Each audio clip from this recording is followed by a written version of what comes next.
বটলা পানসৰাত্ৰ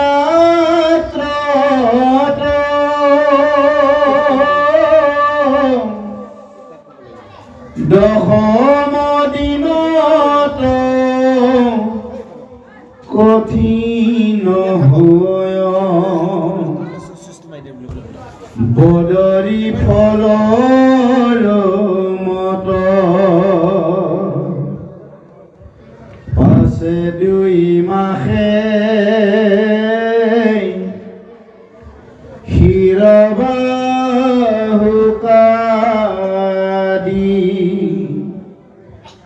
ভিন্ন হৈ অংগ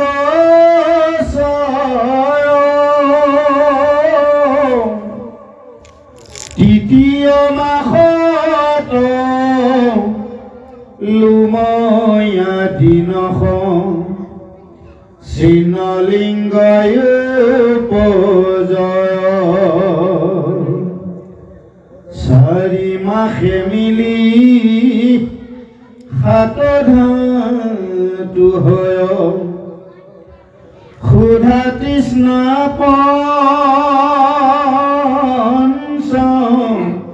মত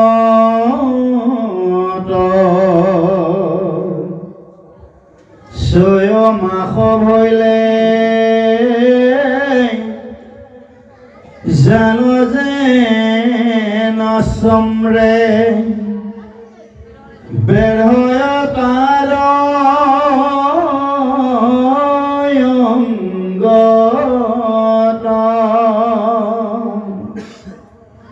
মাটিৰ দক্ষিণ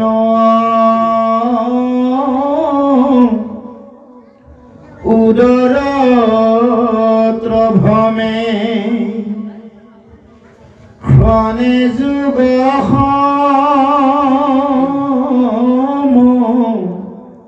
যায়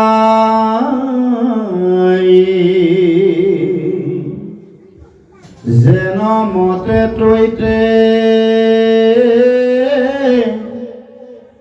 বালক বাহয় তাৰ কথা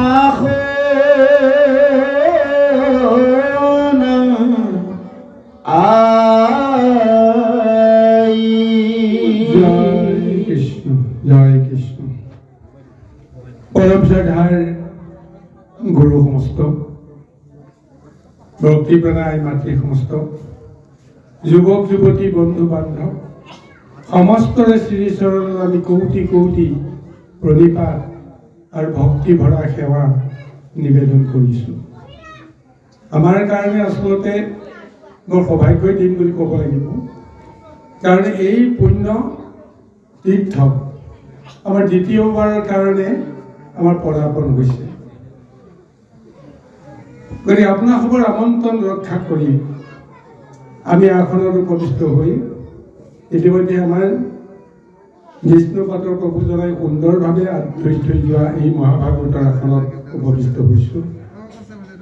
আৰু আমি জানিব পাৰিছোঁ অসমৰ স্বনামধন্য ব্যাখ্যাচাৰ্য ৰিজু পাঠক বসন্তও এইখন আসন অলংকৃত কৰি থৈ গুচি গৈছে।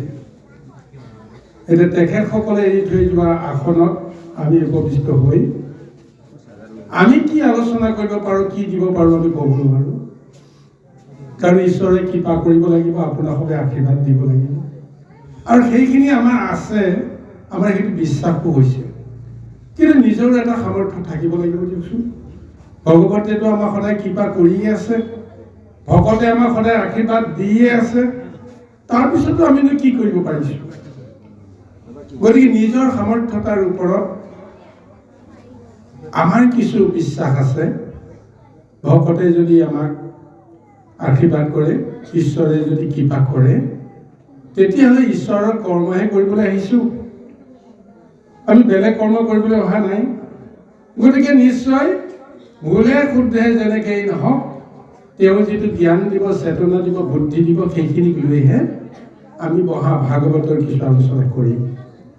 আৰু আজি এই পুণ্যতীৰ্থত আলোচনা কৰাৰ কাৰণত আমি সঁচাকৈ নিজকে বৰ সৌভাগ্যৱান বুলি ভাবিছোঁ, কাৰণ আমি নিজৰ আপোন যিখিনি মানুহ আপোন লোকখিনিৰ লগত আমি অন্তৰংগ এক সম্বন্ধ কৰিবলৈ সুযোগ পাইছোঁ। গতিকে ইয়াতকৈ আৰু কি লাগে?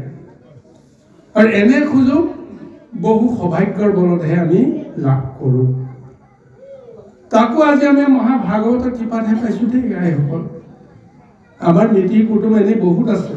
লাও ভুৰুঙা বুলি ক'লে নিশ্চয় বহুত চাহ চিনাকি মানুহ আছে, কিন্তু সেই সূত্ৰে কতবাৰ আহিছোঁ।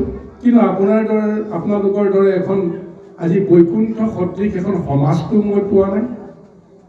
এইখন সমাজলৈ আপোনালোকে আমাক আমন্ত্ৰণ কৰি আনি আমাক সুযোগটো দিছে। কিহৰ কাৰণে?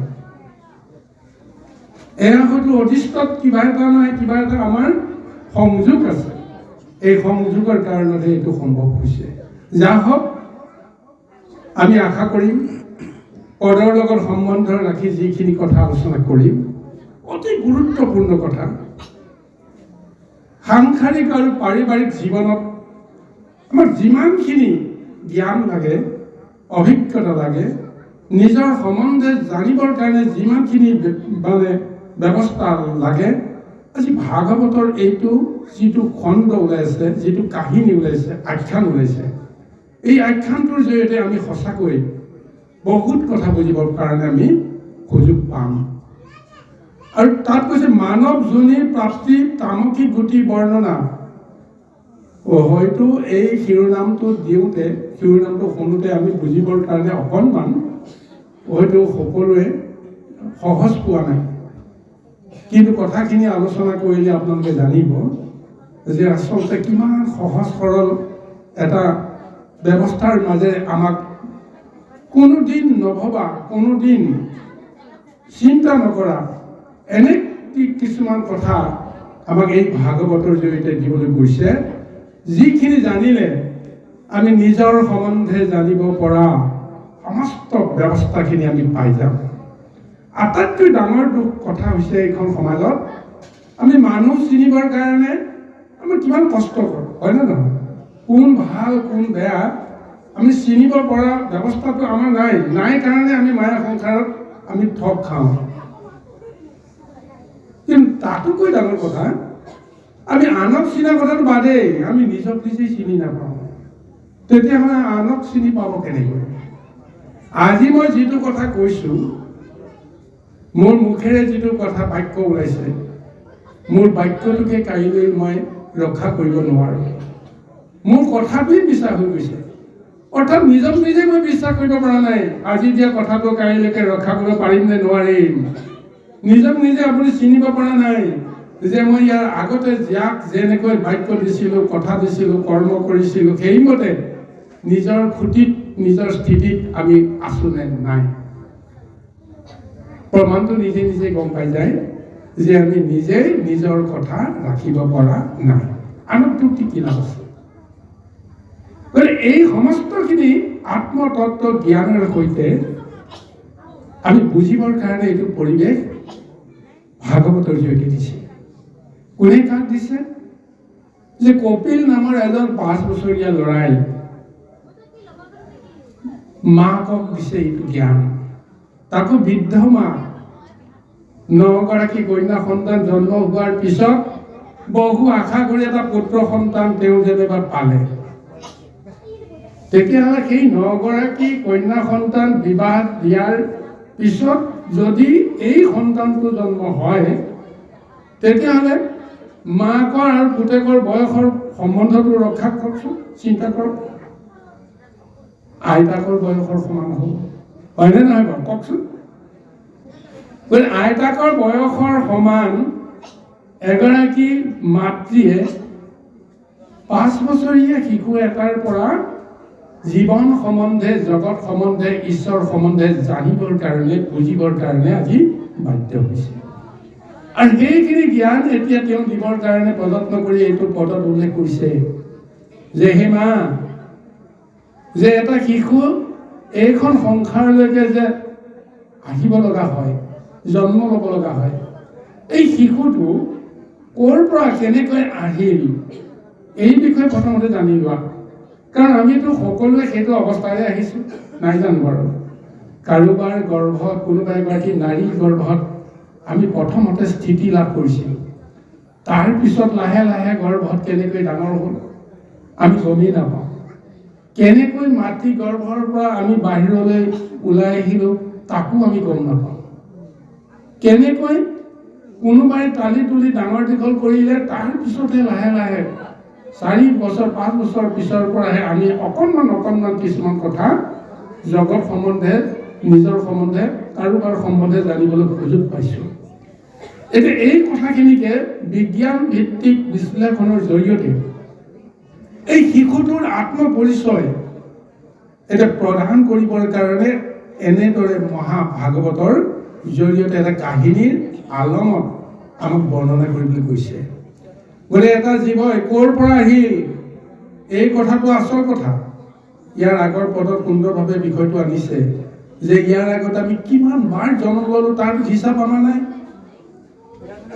কিন্তু এটা কথাই ভাগৱতে সিদ্ধান্ত দিছে যে যিহেতু আমি মনুষ্য জন্ম পাইছোঁ, পৰম সৌভাগ্যৰ বলত আমি এই মনুষ্য জন্ম পাইছোঁ। কিয়নো এইখন সংসাৰত আমাৰ দৰে 84 লক্ষ জীৱ আছে। এই 84 লক্ষ প্ৰকাৰৰ জীৱবিলাকৰ ভিতৰত আটাইতকৈ সৌভাগ্যশালী জীৱটোৱেই হৈছে মনুষ্য জীৱ। এই 84 লক্ষ জীৱৰ যোনি পাৰ হৈ আহি সৌভাগ্যবশতঃ এই জীৱটোৱে মনুষ্য ৰূপ পায়। আৰু কিয় মনুষ্য ৰূপে পাব তেওঁলোক সক্ষম হৈছে? কাৰণ প্ৰত্যেক জীৱৰে এটা বাঞ্ছা আছে যে এই সংসাৰত পতিত হৈ থাকি আমি লাভ নাই, আমি সংসাৰৰ পৰা মুক্ত হ'ব লাগে। যদি সংসাৰৰ পৰা মুক্ত হ'ব লাগে বা মুক্তি পাব লাগে তেতিয়াহ'লে আমি ক'লৈ যাম? য'ৰ পৰা আহিছোঁ আমি তালৈ যাব লাগিব। কোনে আমি ক'ৰ পৰা আহিছিলোঁ এই তত্ত্বটো কিন্তু ভাগৱতে দিছে, গুৰুৱে দিছে, শাস্ত্ৰই দিছে যে আমি সকলোৱে ভগৱন্তৰ আত্মাৰ পৰা আহিছোঁ। সেই পৰমাত্মাৰ অংশ স্বৰূপে প্ৰত্যেক জীৱ আমি আহিছোঁ। আৰু সেই জীৱবিলাকে নিজক নিজে বুজিব নোৱাৰে, নিজক নিজে চিনিব নোৱাৰে। কিন্তু মনুষ্য ৰূপে যদি জন্মগ্ৰহণ কৰে নিজকো চিনি পাব, আনকো চিনি পাব, ভগৱন্তকো চিনি পাব, পৰমাত্মাৰ ৰূপটোকো লাভ কৰিব পাৰিব। এই ৰূপটো লাভ কৰাৰ স্বাৰ্থতহে বা কাৰণতহে জীৱই মনুষ্য ৰূপে জন্মগ্ৰহণ কৰিবৰ কাৰণে ভগৱন্তৰ ওচৰত সদায় তুতি কৰি থাকে। সেই সূত্ৰত আমি মনুষ্য জন্ম পাইছোঁ কত পুণ্যৰ ফলত।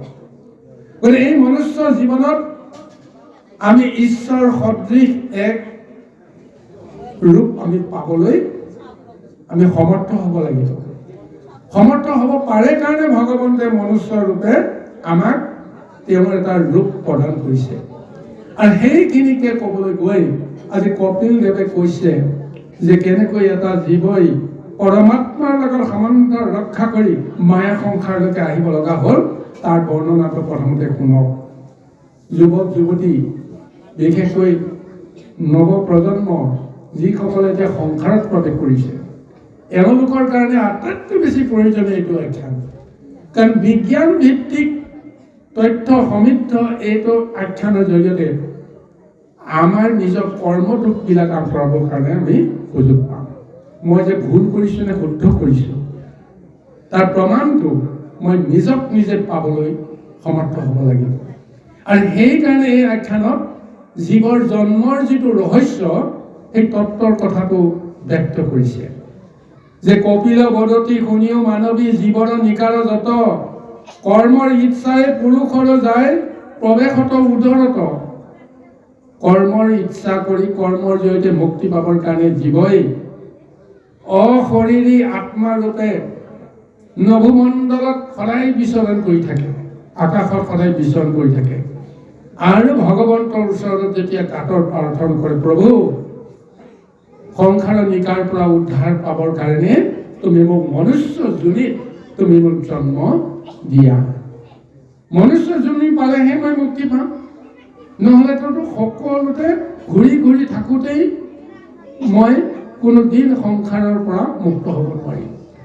তেতিয়া যদি প্ৰভু ভগৱন্তই বিচাৰ কৰি চাই তুমি ইয়াৰ আগৰ জন্মত তুমি সৎসংগ লাভ কৰিছিলা। সৎসংগ মানে কি? মনুষ্যৰ সংগ।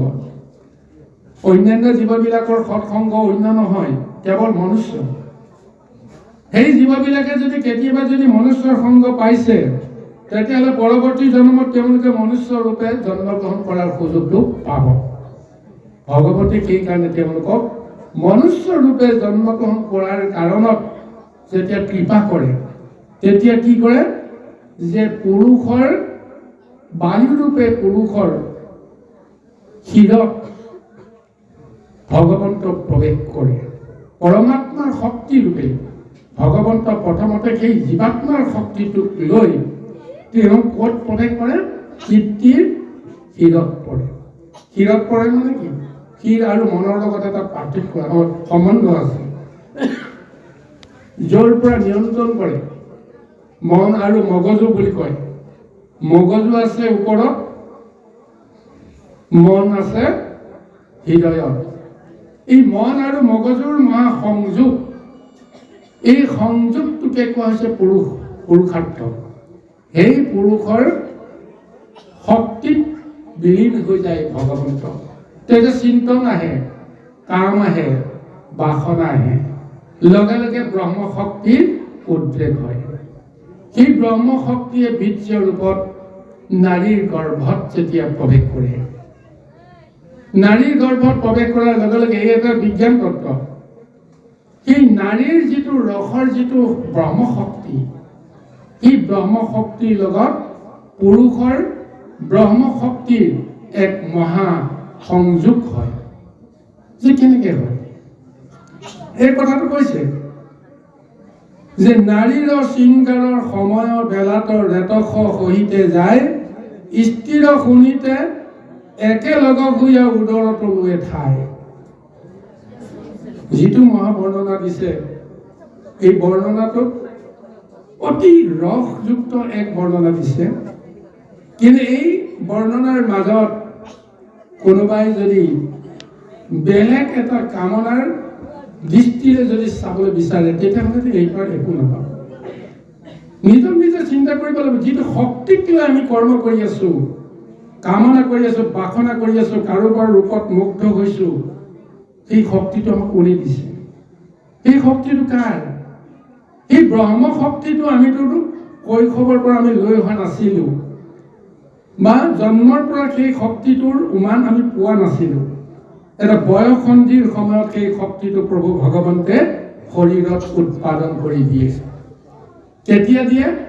মনৰ লগত যেতিয়া ৰিপুৰ বা কামৰ ইন্দ্ৰিয়ৰ এটা সংযোগ হ'ব, সেই সংযোগটো পুৰুষ আৰু প্ৰকৃতিৰ এটা সংস্পৰ্শত সেই সম্বন্ধটো অহাৰ লগে লগে দেহৰ পৰা সেই ব্ৰহ্মশক্তি ক্ষয় হৈ যায়। আৰু সেই ব্ৰহ্মশক্তি যদি সঁচাকৈ শুদ্ধ ৰূপত নাৰীৰ গৰ্ভত যদি এটা নিৰ্দিষ্ট পৰিৱেশত যদি মিলিত হৈ যায়, তেতিয়াহ'লে সেই ব্ৰহ্মশক্তিয়ে ৰস আৰু বীৰ্যৰ এক মহাব্ৰহ্ম যিটো ৰূপ, সেই ৰূপটো পাই যায়। আপুনি মই কৰোঁ বুলি ক'লেও, ভাবিবলৈ যিমানে যত্ন নকৰোঁ, ঈশ্বৰে যদি কৃপা নকৰে, ঈশ্বৰ যদি নিজেই পৰমাত্মা শক্তিৰ ৰূপত তাত যদি নিহিত নহয়, তেতিয়াহ'লে সেইটো ৰূপ কোনো কাৰণতে কেতিয়াও সম্ভৱ হ'ব নোৱাৰে। তেতিয়াহ'লে আমাৰ দেহলৈকে, এগৰাকী নাৰীৰ দেহলৈকে ব্ৰহ্মৰ এক মহাশক্তি কিয় আহিল? ভগৱন্তে কিয় দিলে এই ৰূপটো? আমি সেইটো কথা প্ৰথমতে চিন্তা কৰিব লাগিব। এতিয়া কৈছে যে এক ৰাত্ৰ ভৰিলে দুয়ো লগ হয় বৰতুল পঞ্চৰাত্ৰত, দশম দিনত কঠিন হৈ বদৰি ফলৰ মত।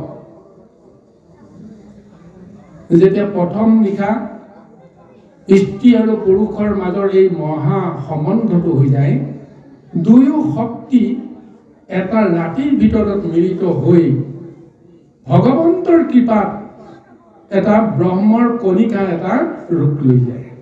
দুই এক মিলি দুই হ'ব লাগে, কিন্তু এক মিলি এক হয়।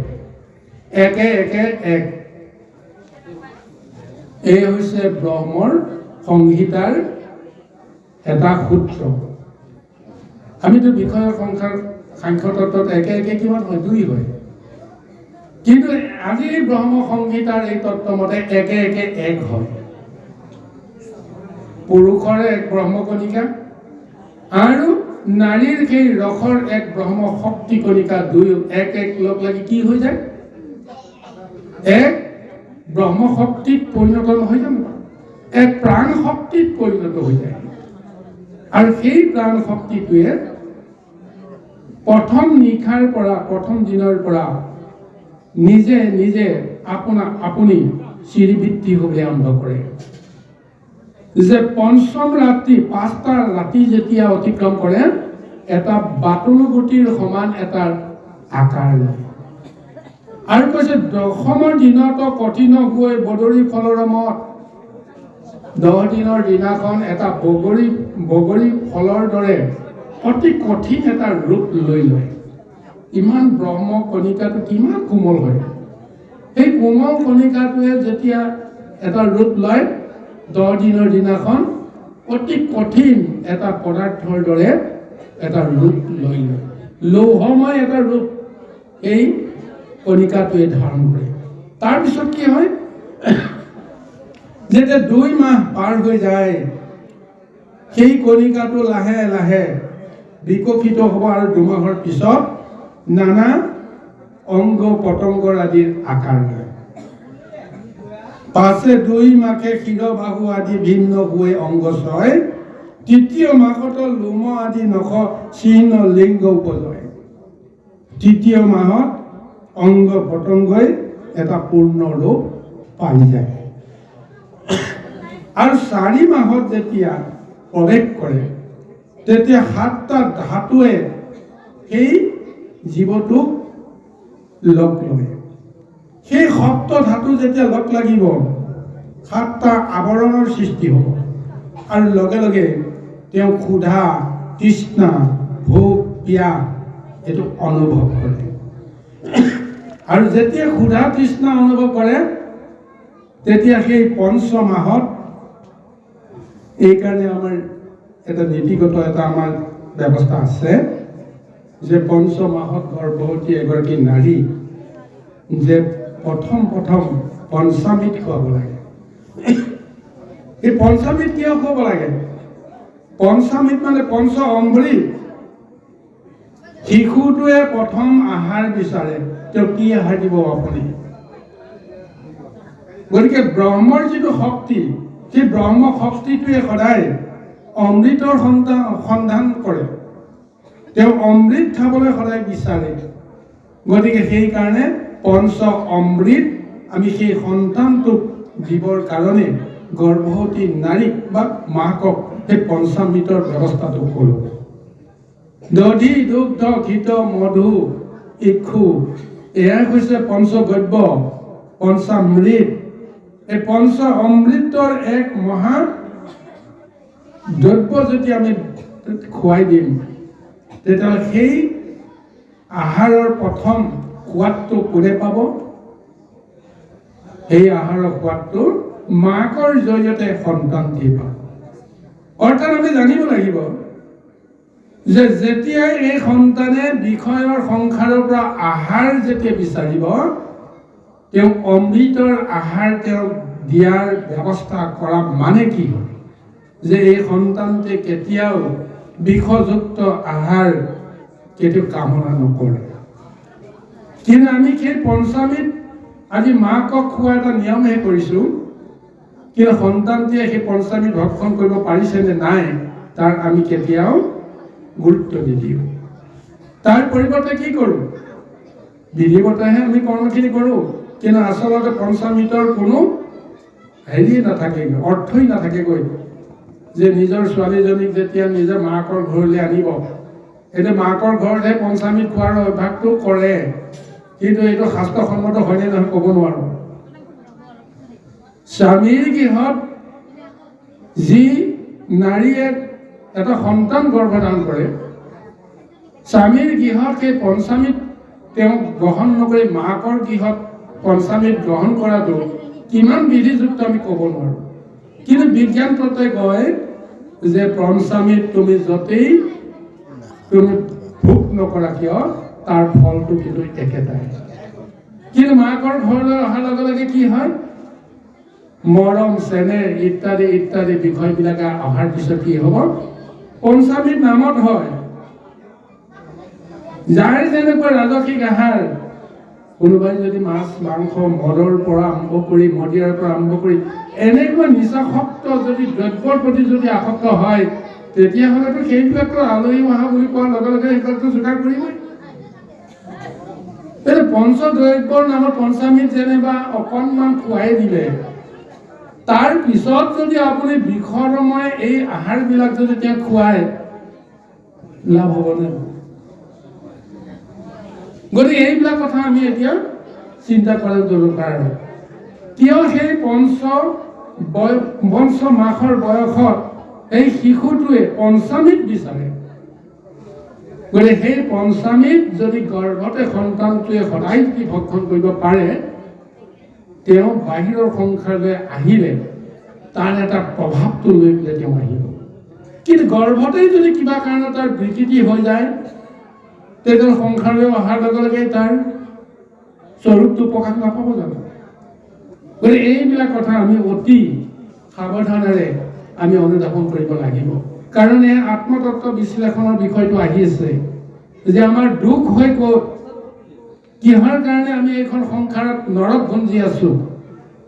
কোনোবাই সুখত আছে, কোনোবাই দুখত আছে, তাৰ কাৰণটো কি?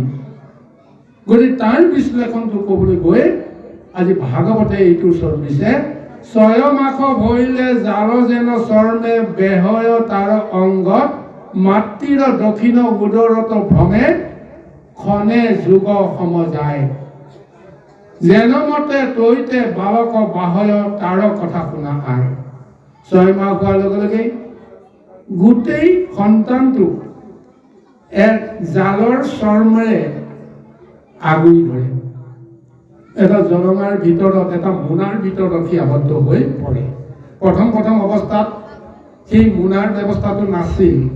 যেতিয়া ডাঙৰ হৈ আহিল, লাহে লাহে ডাঙৰ হৈ অহাৰ লগে লগে দেহৰ অংগ পতংগৰ লগত তাৰ যেতিয়া সম্বন্ধ ঘটিব, সম্বন্ধ ঘটাৰ লগে লগে তাৰ বিকাৰ হ'ব পাৰে। গতিকে তাৰ সুৰক্ষাৰ কাৰণে প্ৰভু ভগৱন্তে জালেৰে মেৰিয়াই তেওঁক মোনাৰ ভিতৰত তেওঁক সুমুৱাই থৈ দিয়ে।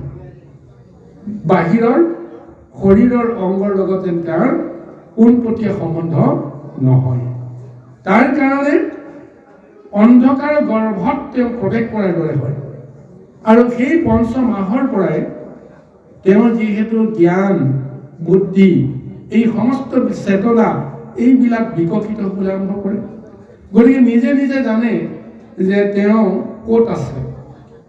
তেওঁ এটাই অনুভৱ যে মই য'ত আছো, অতি ঠেক জেগাত আছো, মই ইয়াত থাকি কেতিয়াও শান্তি পোৱা নাই। গতিকে তেওঁ মাকৰ দক্ষিণ উদৰত তেওঁ অতি সুৰক্ষিত বুলি ভাবি সেই উদৰতে তেওঁ দক্ষিণ উদৰতে তেওঁ স্থান লয় আৰু নিজৰ দেহটোক সুৰক্ষিত কৰিবৰ কাৰণে, অকণমান শান্তি দিবৰ কাৰণে বিভিন্ন প্ৰকাৰে তেওঁ আৰাম বিচাৰি নিজৰ দেহটোকে ঘূৰাই থাকিব লগা হৈ যায়। এনেকুৱা কিছু আচৰণ আমাৰ গৰ্ভৰ মাজত হয়। তেনেকুৱা এটা সময়ত সেই শিশুতে কিমান কষ্ট পায়, কিমান যন্ত্ৰণা পায়, তাৰ বৰ্ণনাটো এতিয়া ভাগৱতে প্ৰদান কৰিছে। আহকচোন বাৰু আমি পৰৱৰ্তী পদচৰণৰ মাজলৈকে আমি আগবাঢ়ি যাওঁ। কৃষ্ণ জয় কৃষ্ণ। হই পায়নি নামে নারী গোতার নারীত হইয়া সে বন্ধ স্থির আগত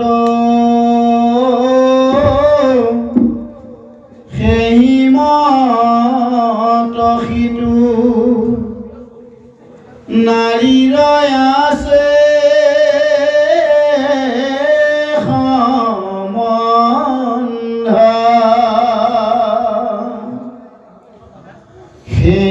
পথে যাই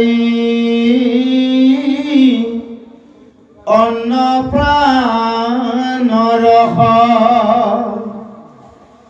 মাতৃয়ে যত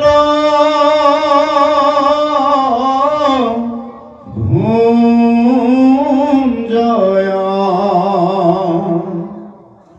ত্ৰাত সন্দেশিত সৱালৰ দেহ প্ৰতিখনে বাহি যায়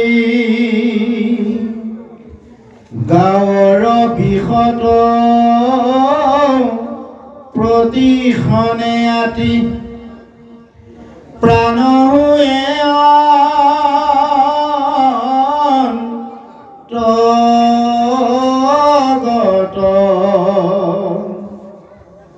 দুখীয়া জীৱৰ শুনিও কয়াৰ দুখ হুৱে যে মত জ্বলা টেঙা লুন খাৰ আদি কৰি মাৱে খাই যত যত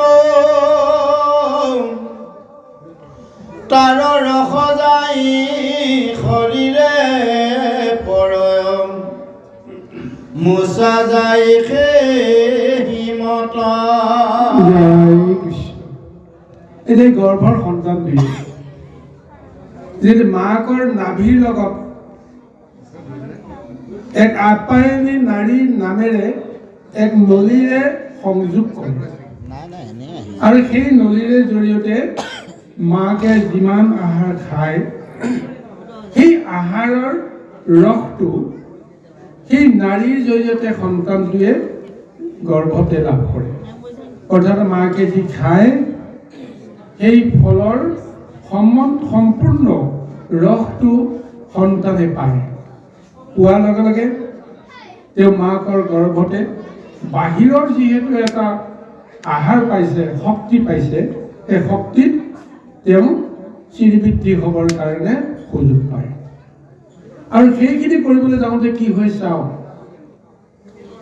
মাকে যি আহাৰ খাব তাৰ ক্ৰিয়াটোতো সন্তানটোৱে ভুগিব লাগিব, কাৰণ তেওঁতো নিজে খাব নোৱাৰে।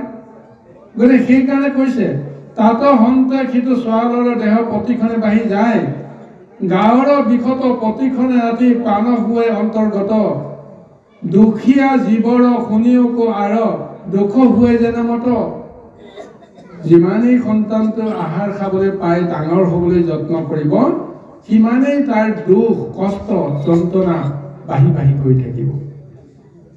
দুখীয়াৰ দুখ কোনোদিন নুগুচাৰ দৰে গৰ্ভত যেতিয়া সেই সন্তানটোৱে যেতিয়া আহাৰ খাবলৈ যত্ন কৰিব তেতিয়াৰ পৰা তেওঁৰ দুখ যন্ত্ৰণাৰ শেষ নোহোৱা হ'ব। ইফালে থাকিবৰ কাৰণে জেগা নাইকিয়া হ'ব, জেগা কমি যাব। গতিকে কিমান কষ্ট খাব লগা হয়। তাৰোপৰি কি কষ্ট খায়, জ্বলা টেঙা লুণ খাৰ আদি কৰি মাৱে খাই যত যত তাৰ ৰস যায় শৰীৰে পৰয় মূৰ্ছা যায় সেই মত। গতিকে কিমান ডাঙৰ কথা কৈছে চাওকচোন, যিখিনি আমাৰ দৈনন্দিন জীৱনত সদায় ঘটি আছে। আমি মাকক পঞ্চামৃত খোৱাৰ পিছত কি কওঁ, আমি জাল তৰকাৰী খুৱাওঁ। সন্তানটোৱে বোলে সকলো সহ্য কৰিব পৰা হওক বুলি, তিতা খাব পৰা হওক, টেঙা খাব পৰা হওক, জ্বলা খাব পৰা হওক ইত্যাদি ইত্যাদি ভাৱনা কৰি সোৱাদযুক্ত ৰসযুক্ত যিমান জ্বলা টেঙা আমাৰ দ্ৰব্য আমি ভোজন কৰোঁ, মাকক আমি সেই দ্ৰব্যবিলাক খুৱাই প্ৰকৃততে সন্তানটিক আমি কি ৰূপলৈকে লৈ যাওঁ, সন্তানটি গৰ্ভত কি ৰূপত আছে আমি ভাবিবৰ কাৰণে আমাৰ সময় নাই। কিন্তু ভাগৱতে কৈছে যে আমি এটা জলকীয়া এটা কামুৰি দিলে আমাৰ কেনেকুৱা লাগিব, যদি সি ভোট জলকীয়া হয় পাৰিব এটাক চুবাই খাবলৈ, আছে শক্তি। কিন্তু সেই জ্বলা টেঙা ৰসটো গৈ কোনে ভোগ কৰিছে? গৰ্ভৰ সন্তানটোৱে। গতিকে সময়ত তেওঁ বোলে লালকাল হৈ যায়, বিষৰ যন্ত্ৰণা তেওঁ ক'ব নোৱাৰে, মাতিব নোৱাৰে, অচেতন হৈ পৰি যায়। কোনো সময়ত মাকেও সন্দেহ কৰে যে সন্তানটোৱে দেখোন লৰচৰ কৰা নাই, কি হৈছে? সন্তানটোৱে যেতিয়া ভিতৰত বিকাৰ অনুভৱ কৰিব, তাৰ বিকাৰ ফল মাকেও অনুভৱ কৰিবলৈ বাধ্য হয়। কিয় হয়? এয়া আমাৰ খাদ্য দ্ৰব্য আমি যেনেদৰে আমি গ্ৰহণ কৰিব লাগে তেনেদৰে গ্ৰহণ কৰিব নোৱাৰাৰ দুখত আজি গৰ্ভতে সন্তানটিক আমি কি এটা ৰূপলৈকে লৈ যাম আমি ক'ব নোৱাৰোঁ। গতিকে আমাক সাৱধান হ'বৰ কাৰণে ভাগৱতে সতৰ্ক কৰি দিছে, পঞ্চ মাহত যে তুমি পঞ্চামৃত খাবা, সিদিনাখনৰ পৰাই নাৰীগৰাকীয়ে কোনো কাৰণত এই ৰাজকীয় আহাৰবিলাকৰ পৰা, তামসিক আহাৰবিলাকৰ পৰা তেওঁ আঁতৰত থকাটো দৰকাৰ। নহ'লে আগদিনাখন খোৱা পঞ্চামৃতৰ কি ৰসটো থাকিব? পিছদিনাখন যদি বিষে খাই থাকে,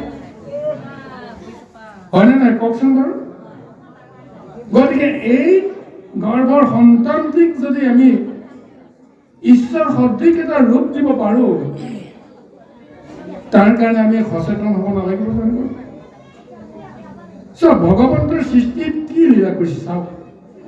একেই ব্ৰহ্মকণিকাৰ একেই শক্তি, সেই একে শক্তি লৈ তেওঁ জন্ম হৈ কোনোবা এজনৰ ৰূপত সাধু হৈছে, সন্ত হৈছে, গুৰু হৈছে, ঈশ্বৰ সদৃশ ৰূপ লৈছে, আৰু কোনোবাই সেই একেটা ৰূপৰ পৰা আহি দৈত্য হৈছে, দানৱ হৈছে, অসুৰ হৈছে। তেনেকুৱা এক ভয়ংকৰ ৰূপ এটা সংসাৰত আমি দিব লগা হৈছে। তাৰ কাৰণে আমি ঈশ্বৰক দুখিলে নহ'ব, আমি নিজেও চিন্তা কৰিব লাগিব। আজি এই কৰ্দম মুনিয়ে এই কপিলক যে পুত্ৰ হিচাপে পালে, ভগৱন্তে যে সিদ্ধান্ত কৰিলে যে মই যদি সংসাৰলৈকে লীলা কৰিবলৈ যাব লাগে, জগতৰ উদ্ধাৰৰ কাৰণে যদি মই নিৰাকাৰজনক হৈ পেলাই যদি মই অৱতাৰ এটা ল'ব লাগে, তেতিয়াহ'লে কাৰোবাৰ গৰ্ভত মই জন্ম লাভ কৰিব লাগিব, কাৰোবাৰ পুত্ৰ হিচাপে মই জন্ম লাভ কৰিব লাগিব। কিন্তু মই কাৰ পুত্ৰ হিচাপে জন্মগ্ৰহণ কৰিম, কাৰ গৰ্ভত মই থিতাপি ল'ম? তেওঁ নিৰ্ণয় কৰি দিছে যে কৰ্দম মুনিৰ ঔৰসৰ সন্তান হিচাপে মই জগতত পৰিচয় দিব লাগিব, আৰু দেৱহূতি নামৰ নাৰীগৰাকীৰ গৰ্ভত মই জন্মগ্ৰহণ কৰিব লাগিব। কিয় সিদ্ধান্ত ল'লে? তৃতীয় স্কন্ধৰ এই আৰম্ভণিতেই, কপিলৰ আখ্যানৰ আৰম্ভণিতেই কৰ্দম মুনিৰ বিবাহৰ বিষয়টো সুন্দৰভাৱে বিষয়টো উল্লেখ কৰি গৈছে।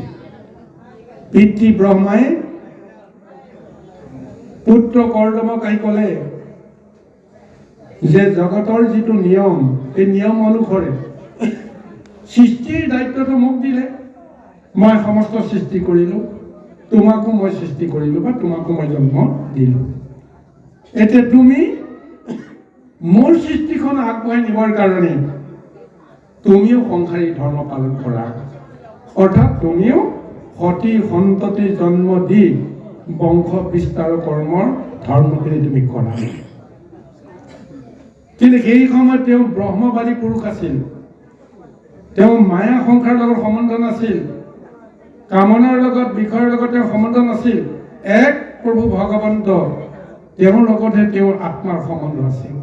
কিন্তু পিতৃয়ে যেতিয়া আদেশ দিলে যে তুমি মোৰ বাক্য ৰক্ষা কৰি তুমি সংসাৰী ধৰ্ম পালন কৰা, তেতিয়া লগে লগে তেওঁ উত্তৰ দিলে, হে পিতৃ, মই আপোনাৰ কথা মই মানি লৈছোঁ, আপোনাৰ কথা মই নিশ্চয় পালন কৰিম, কিন্তু মোক সময় লাগিব। ব্ৰহ্মাই ক'লে হ'ব, যিমান সময় লাগে তুমি সময় লোৱা, কিন্তু মোৰ বাক্যটো তুমি ৰক্ষা কৰিম বুলি যে কথা দিলা, মই তাতেই সন্তুষ্ট। গতিকে তোমাৰ ইচ্ছামতে তুমি সময় লোৱা, কিন্তু তুমি সংসাৰী ধৰ্ম পালন কৰিব লাগে। এয়া মোৰ পিতৃ হিচাপে তোমাৰ ওচৰত এটা অধিকাৰ বা আজ্ঞা। তাৰপিছত তেওঁ ক'লৈ গ'ল, পিতৃক বাক্য দিলে। তাৰপিছত তেওঁ নিজক নিজে চিন্তা কৰিলে যে মই সংসাৰী ধৰ্ম পালন কৰাৰ জোখাৰে মোৰ সমৰ্থ আছেনে নাই। এতিয়াতো কাম ক্ৰোধ লোভ মোহ এই ৰিপুবিলাক তেওঁতো দমন কৰি থৈছে। সেইবিলাকক এতিয়া পুনৰ জগাই দি দিব লাগিব। গতিকে তেওঁ বিষ্ণুৰ ওচৰত গৈ শৰণাপন্ন হৈছে, বিষ্ণুক তপ কৰিব লগা হৈছে। ভগৱন্তৰ ওচৰত তেওঁ সমস্ত সেই বিষয়বিলাক তেওঁ অৰ্পণ কৰি থৈ দিছিল, উৎসৰ্গা কৰি থৈছিল। হে প্ৰভু, এইবিলাক মোক এতিয়া নালাগে। কিন্তু এতিয়া তেওঁ ভাবিছে যে এই বিষয়খিনি মোক লাগিব। কিয় লাগিব?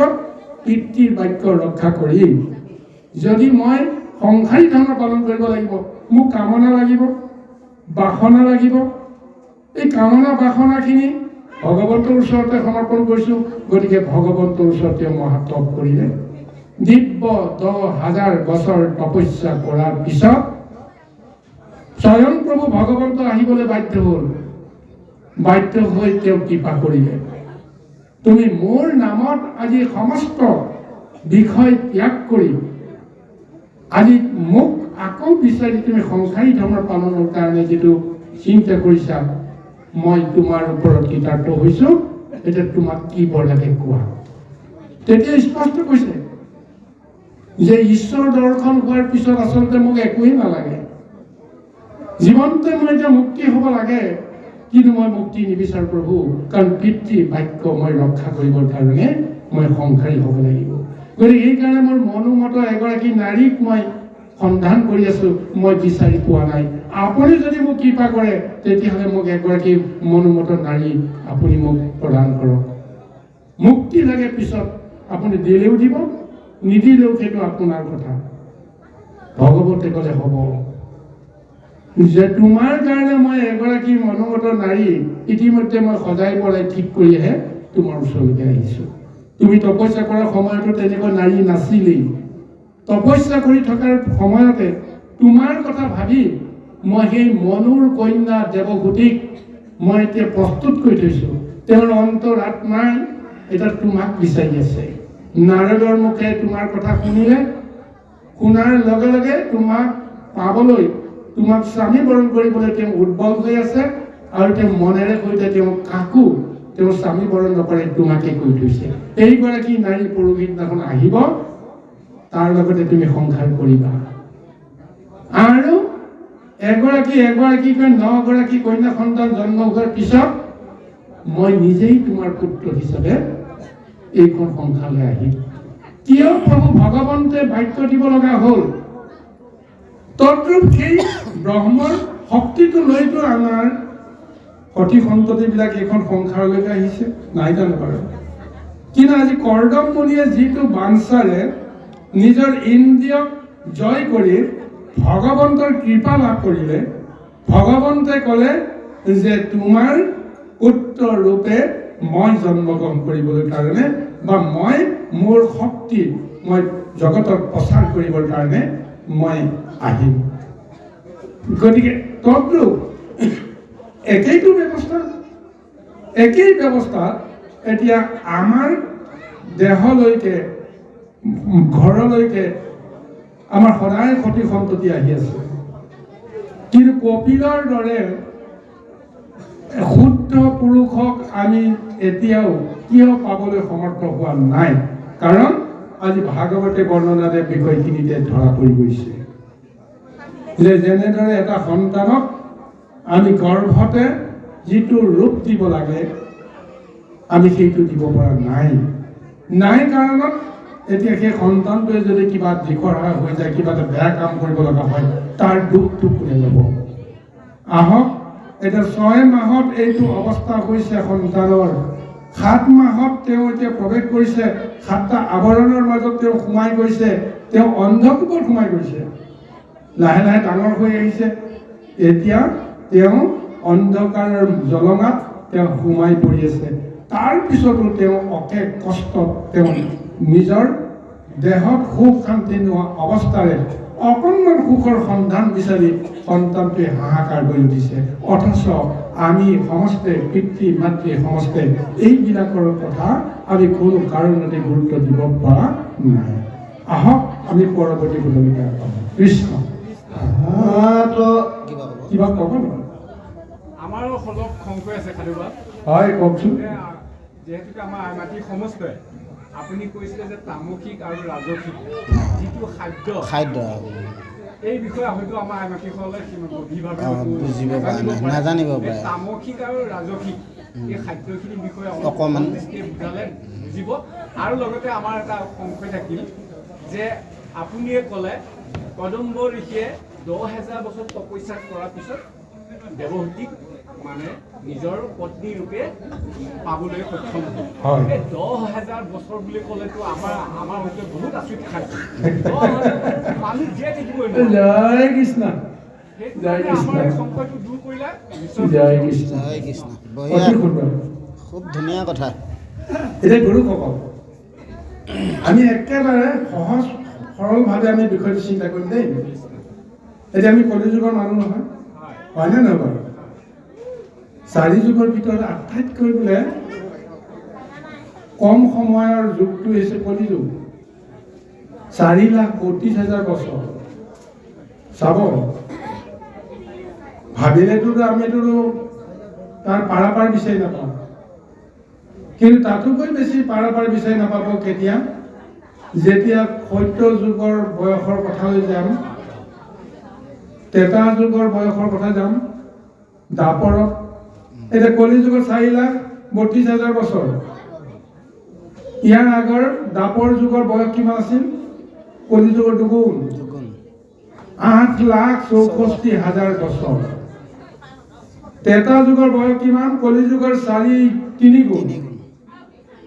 গতিকে 12,96,000 বছৰ।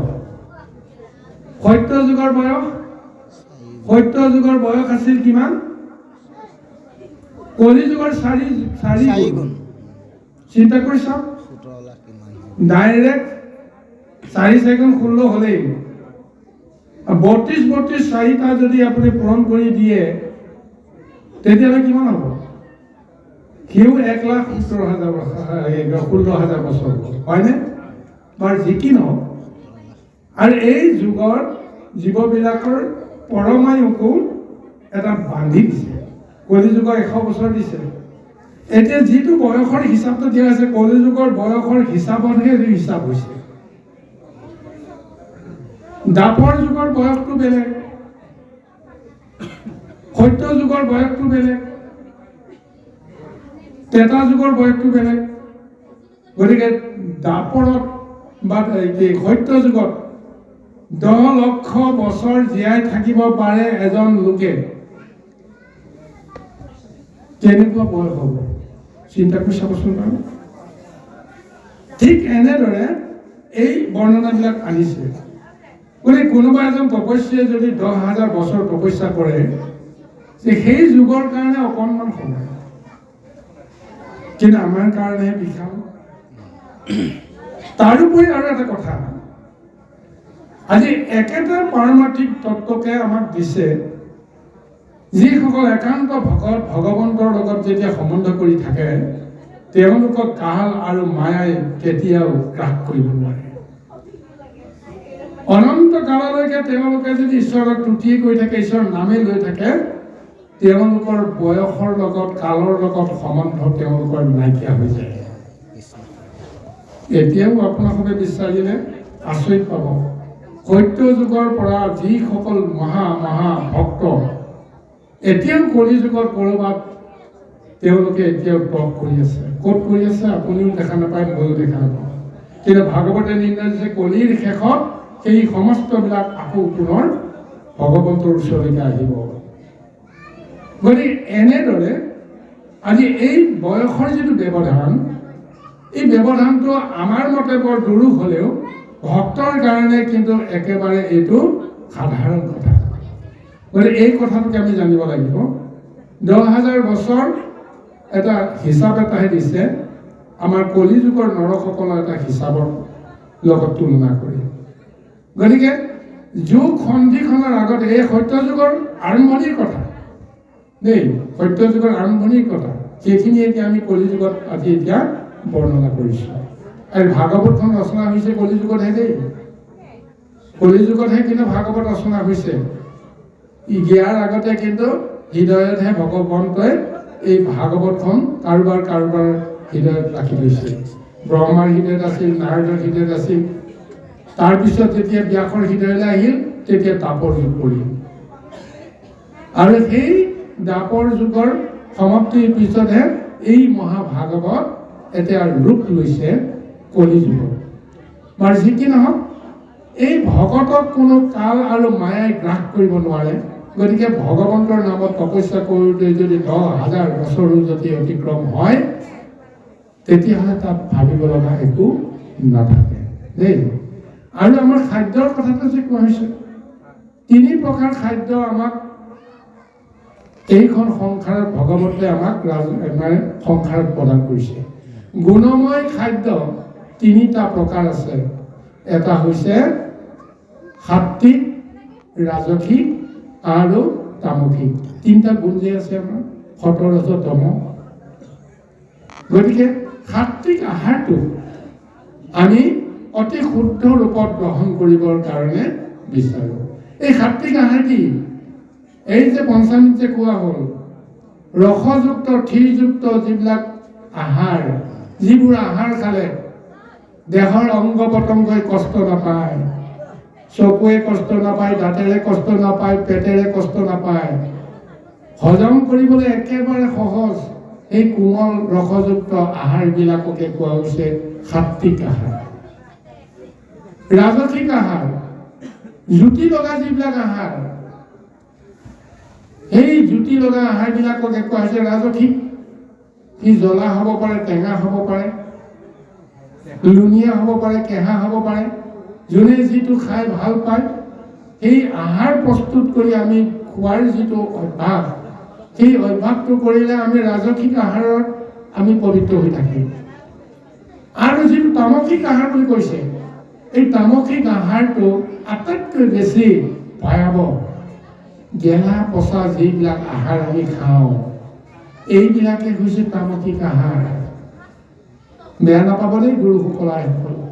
এই তামসিক আহাৰ বিশেষকৈ আমাৰ জনজাতি সম্প্ৰদায়ৰ লোকসকলে বৰ ভাল পায়, হয়নে নহয় কওকচোন? কিন্তু এই আহাৰৰ লগত আমাৰ দেহ শুদ্ধিৰ কথা আছে, আহাৰৰ লগত আমাৰ মন শুদ্ধিৰ কথা আছে। যদি শুদ্ধ আহাৰ যদি আমি খাওঁ তেতিয়াহ'লে তাৰ ফলটো শুদ্ধ ৰূপত আহিব। আৰু যদি আমি অশুদ্ধ আহাৰ খাওঁ তাৰ ফলটো আমি ভোগ কৰিব লাগিব। চিন্তা কৰি চাওক, এগিলাচ গাখীৰ আপুনি সদায় খাওক, আপুনি খোৱা নিচিনা নাপাব। তাৰ পৰা আপুনি কি লাভ পাইছে নাপাইছে আপুনি তৎক্ষণতে ধৰিব নোৱাৰিব। এই আহাৰৰ ফলটো পাবলৈ কাৰণে আপুনি বহু বছৰ, হয়তো আপুনি বহুত দিন অপেক্ষা কৰিব লাগিব। কিন্তু এগিলাচ সেই পানীয় ভাগ আমাৰ ঘৰত যে বনাই যে সদায়, এই ভাগ এগিলাচ খাই দিয়াৰ লগে লগে তাৰ ৰূপটো লগে লগে ওলাই যাব নে নাযাব? নিজকে পাহৰি যাব মই কোন। গতিকে তাৰ প্ৰভাৱটো কি হ'ব? যি আহাৰ খাইছে তাৰে ক্ৰিয়াটো আহিব। সাত্বিক আহাৰৰ ক্ৰিয়াটো লাহে লাহেহে আমি সদায় গম পাম। গতিকে সেইকাৰণে গুৰুসকল, আমি যে জনজাতিসকল পিছপৰা বুলি পেলাই আমি উপেক্ষিত হৈ আছো, কি কাৰণ?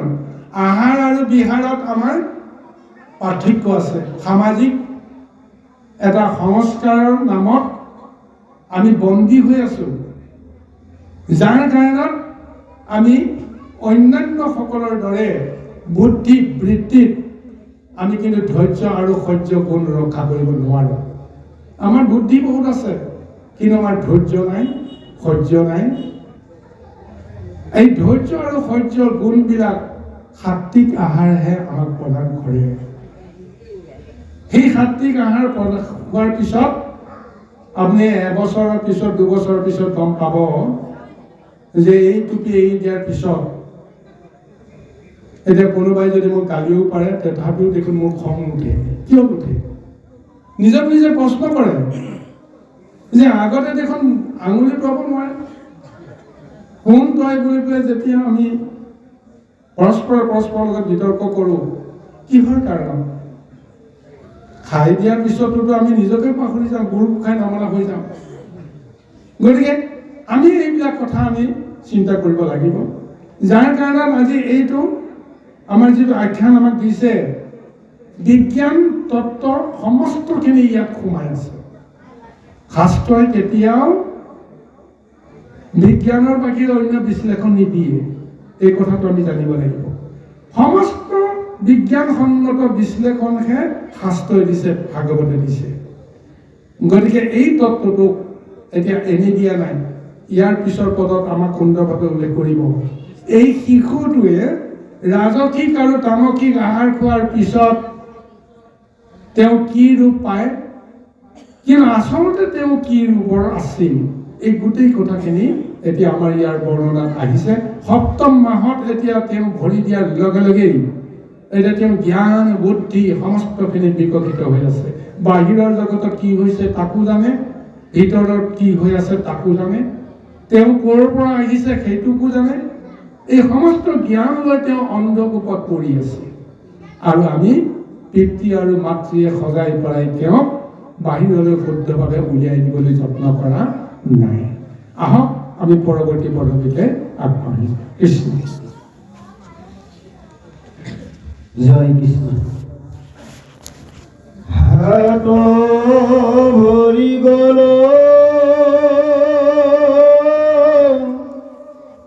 সমৰে বেৰহি আছে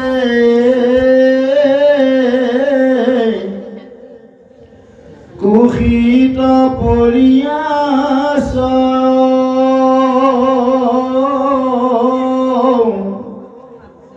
কিঞ্চিতে কয়ংগ লাৰিতে নপাৰে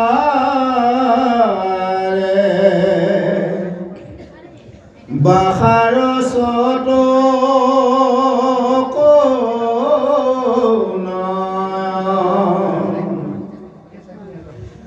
পূৰ্ব কৰ্মবশে শতেক জন্মৰ লভিয়া মনে স্মৰণ নাহি সুখ শান্তি দীৰ্ঘ কৰিয়াতি ফুকাৰয় ঘনে ঘন সাত মাহন্তে বুধ লভিয়া ভয়ত দেহা কান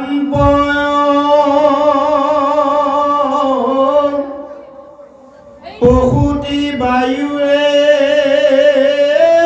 নিমিতে একতে থাকিবা কন পাৰ গৰ্ভবাসন্তে পুনু ভয় হইয়া কৃতাঞ্জলি কৰি হাত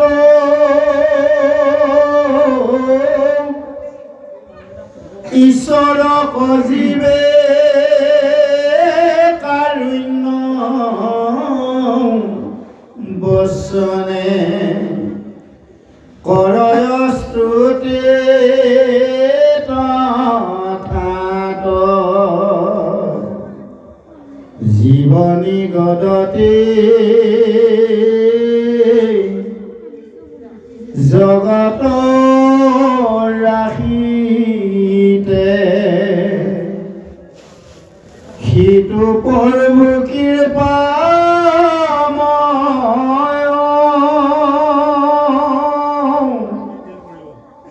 লীলা কৰি ৰাম শ্ৰীকৃষ্ণয়াদি ধৰায় অৱতাৰ ছয় সেই ভগৱন্তে ময়া ধমক দিলাই তো দুখ গতি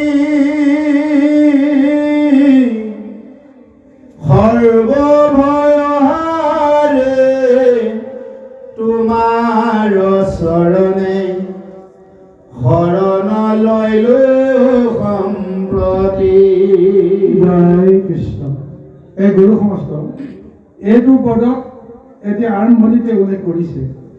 7 মাহ যেতিয়া গৰ্ভৰ সন্তানটোৰ এটা বয়স হ'ল, লগে লগে হাত ভৰি বিভিন্ন অংগ পতংগ এটা পূৰ্ণতা পালে, লাহে লাহে বাঢ়ি আহিল।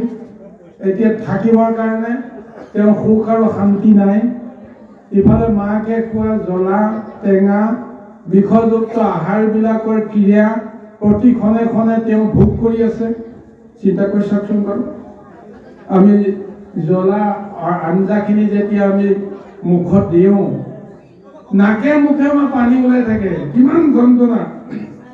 আমি খাওঁতা যদিও বুজি পাওঁ, তথাপিও আমি তাৰ সোৱাদটো আমি এৰিব নোৱাৰোঁ। কিন্তু সেই একেটা সোৱাদ, একেটা বিষৰ যন্ত্ৰণা গৰ্ভৰ সন্তানটিয়ে পোৱাৰ পিছত তেওঁ কিমান যন্ত্ৰণা হ'ব। আৰু তাৰপিছত সেই 7 মাহত তেওঁ যেতিয়া বোধ শক্তি আহি যায়, চিন্তা শক্তি আহি যায়, তেওঁ জানে, তেওঁ বুজি পায় যে মোৰ অৱস্থাটো কিয় এনেকুৱা হ'ল, মই কিয় আজি কষ্ট পাব লগা হৈছোঁ। তাৰমানে পৰমাত্মা পুৰুষজন যে তেওঁৰ লগত সক্ৰিয় হৈ আছে, বিষয়ৰ জগতখনৰ লগত তেতিয়া তেওঁৰ সম্বন্ধ হোৱা নাই কাৰণে তেওঁ সেই আত্মপুৰুষৰ ভগৱন্তৰ লগতে তেওঁৰ সম্বন্ধ হৈ আছে। লগে লগে তেওঁ বুজিছে, হে হৰি, মই এতিয়া পূৰ্বজন্মৰ কৰ্মফল ভোগী, আজি মই এই নাৰকী যন্ত্ৰণা পাবৰ কাৰণে মই আকৌ সংসাৰলৈকে আহিব লগা হৈছোঁ। মই কাৰ গৰ্ভৰ ভিতৰত স্থান পাইছোঁ বেলেগ কথা, কিন্তু সংসাৰৰ গৰ্তত মই আহি প্ৰৱেশ কৰিব লগা হোৱাৰ কাৰণ কি? যে ইয়াৰ আগত মই যিমান জন্ম লৈছিলোঁ, এইবিলাক জন্মত মই বহুত ভুল কাম কৰিলোঁ, মই উদ্ধাৰ নাপালোঁ। সেইকাৰণে পুনৰ আহি এই সংসাৰৰ যন্ত্ৰণা খাবৰ কাৰণে মই আহিব লগা হ'লোঁ। এই বোধ শক্তিটো, জ্ঞান শক্তিটো গৰ্ভত থকা সন্তানটোৱে যে লাভ কৰে, লাভ কৰাৰ কাৰণে তেওঁ নিজকে আত্ম অনুশোচনাত তেওঁ ভুক্ত হৈ যায়। সেইকাৰণে কৈছে, পূৰ্ব কৰ্ম বশে শতেক জন্মৰ লোভিয়া মনে স্মৰণ, নাহি সুখ শান্তি দীৰ্ঘ কৰি আতি ফুকালৈ ঘনে ঘন। নিজৰ কৰ্ম দুখৰ কথা যেতিয়া নিজে বুজি পাব, হাঁহ হুমুনিয়া কাঢ়াৰ বাহিৰে আমাৰ কি উপায় আছে কওকচোন? কাক দুখ দিব? যিটো কৰ্ম মই নিজেই কৰিলোঁ, নিজেই ভুল হ'ল বুলি মই যেতিয়া স্বীকাৰ কৰোঁ, তেতিয়াহ'লে আনকতো আমি দুখিব নোৱাৰোঁ। নিজক নিজে দুখী হাঁহ হুমুনিয়া কাঢ়াৰ বাহিৰে উপায় নাই। আৰু সেই সন্তানটোৱে তেতিয়া কি হয়, 7 মাহ অন্তে বুধক লবিয়া ভয়ত দেহা কাম হয়, প্ৰসূতি বায়ুৱে নিমিত্তে একত্ৰে থাকিবাক নপাৰে। 7 মাহৰ পৰাই প্ৰসূতি বায়ুৱে তেওঁক ঘূৰাই ফুৰিবৰ কাৰণে আৰম্ভ কৰে। এক মুহূৰ্তও তেওঁ নিজৰ মতে থাকিব নোৱাৰে। গতিকে সেইটো এটা কিমান গৰ্ভৰ যন্ত্ৰণা। তাৰপিছত তেওঁ চিনি পায় যে মই এই গৰ্ভৰ যন্ত্ৰণাত কাতৰ হৈ থকাৰ পৰা মই কেনেকৈ অকণমান সুখ পাম, অকণমান শান্তি পাম, কোনে মোক শান্তি দিব। তেতিয়া সেই গৰ্ভৰ সন্তানৰ অন্তৰাত্মাই কয়, যিজন তোমাৰ লগত আছে সেইজনকেই তুমি তুতি কৰা। গতিকে সেইকাৰণে সেই গৰ্ভৰ সন্তানটোৱে শেষত ঈশ্বৰক জীৱে কাৰেণ্য বচনে কৰয় স্তুতি তথা, সেই ঈশ্বৰক যেতিয়া চিনি পায় যে মোৰ লগত তুমি আছা, তুমি মোক সুখত বা শান্তিত যদি ৰাখিব নোৱাৰা, তেতিয়াহ'লে জগতত আৰু কোনো মোক শান্তি থাকিব নোৱাৰে। আৰু সিদিনাখনেই হাত জোৰ কৰি সন্তানটিয়ে ভগৱন্তক স্তুতি আৰম্ভ কৰে। এই কথাষাৰ ভাগৱতে এনেই কোৱা নাই, প্ৰমাণ আমি প্ৰত্যেকে পাইছো। জন্মতে এটা শিশুৱে হাত জোৰ কৰি প্ৰথমতে এইখন সংসাৰকে নাহেনে বাৰু? আহিলে নাহে? কিয় সেইখন হাত গৰ্ভতে জোৰ লাগি আহিল? ভাগৱতে কোৱা কথাটো আমি বিশ্বাস কৰিলে হ'ব জানো? এই গৰ্ভতে সন্তানটোৱে ভগৱন্তক চিনি পালে, ভগৱন্তক তেওঁ পূজা কৰিছে, ভগৱন্তক তেওঁ এই বুলি তুতি কৰিছে, হে প্ৰভু তুমি মোক যেনেকৈ নহওক মোক সুখ দিয়া, শান্তি দিয়া, মোক তুমি কৃপা কৰা। পূৰ্বৰ জন্মত যদি মই মহা ভুল নকৰিলোহেঁতেন, তেতিয়াহ'লে মই আকৌ সংসাৰলৈ আহিব লগা নহ'লোহেঁতেন। সংসাৰলৈ অহাৰ কাৰণত আজি সংসাৰ গৰ্তত পৰা কাৰণত আজি মোৰ এই অৱস্থা, তুমি মোক কৃপা কৰা। এইবিলাক হাত জোৰ কৰি সেই জীৱই আজি ভগৱন্তৰ ওচৰত তুতি কৰি আছে। সেই তুতিৰ মহাবৰ্ণনা এতিয়া ভাগৱতে দিছে। আহক আমি পিছৰ পদলৈকে ৰাখোঁ। কৃষ্ণ বোলা জাত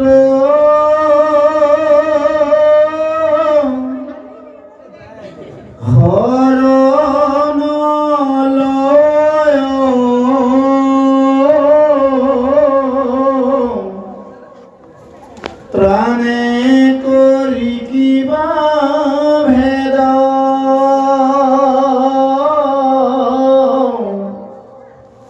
ভগৱন্ত সেৱ মই প্ৰণুষে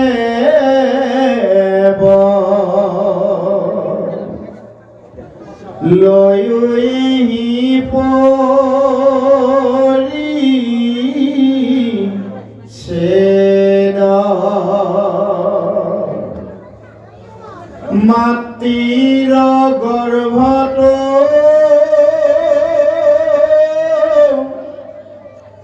পৰি আছো মই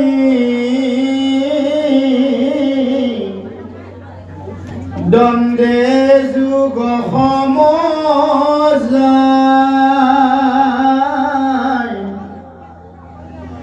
আতথা কন্তেও যাৰ দুখ নাই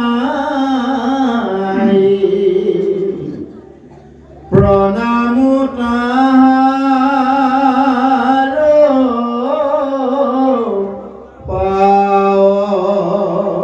এই যে গৰ্ভত এই সন্তানটোৱে ভগৱন্তক কেনেকৈ তুতি কৰে জানিম।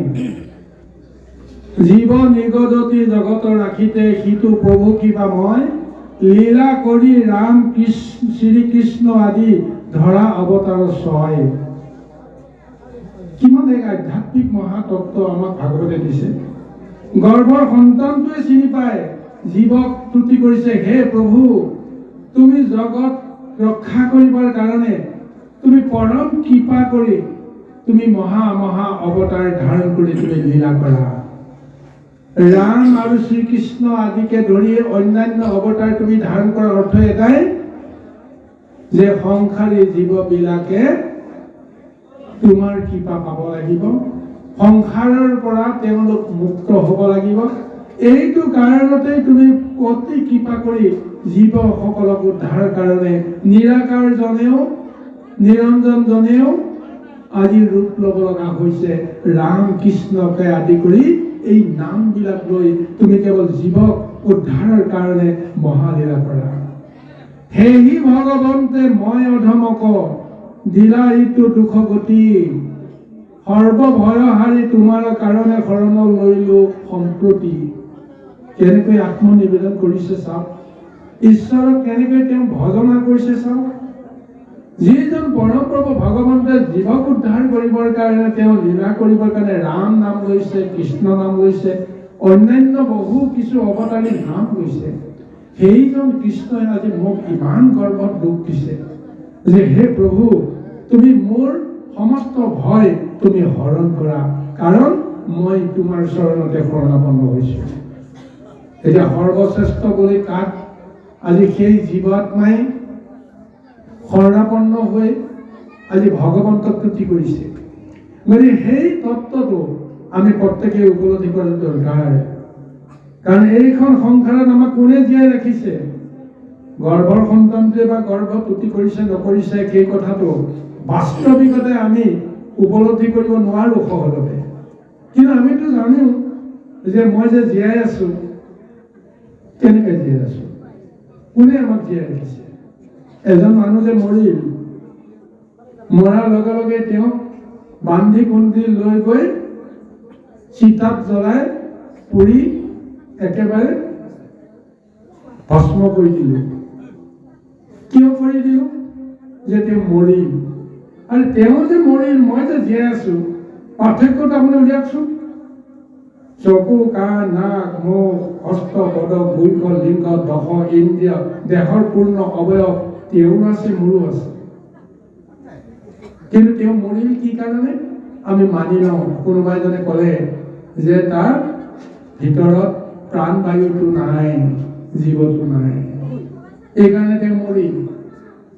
সেইটো আমি স্বীকাৰ কৰিছো। কিন্তু সেই স্বীকাৰ কৰাৰ পিছত আমি কিন্তু মানি লোৱা নাই যে একেটা জীৱই যে মোৰ দেহৰ পৰাও যে এদিন ওলাই যাব। সেইটো জীৱ থকাৰ কাৰণে যে মই আজি গৰ্ব কৰিছো, অহংকাৰ কৰিছো,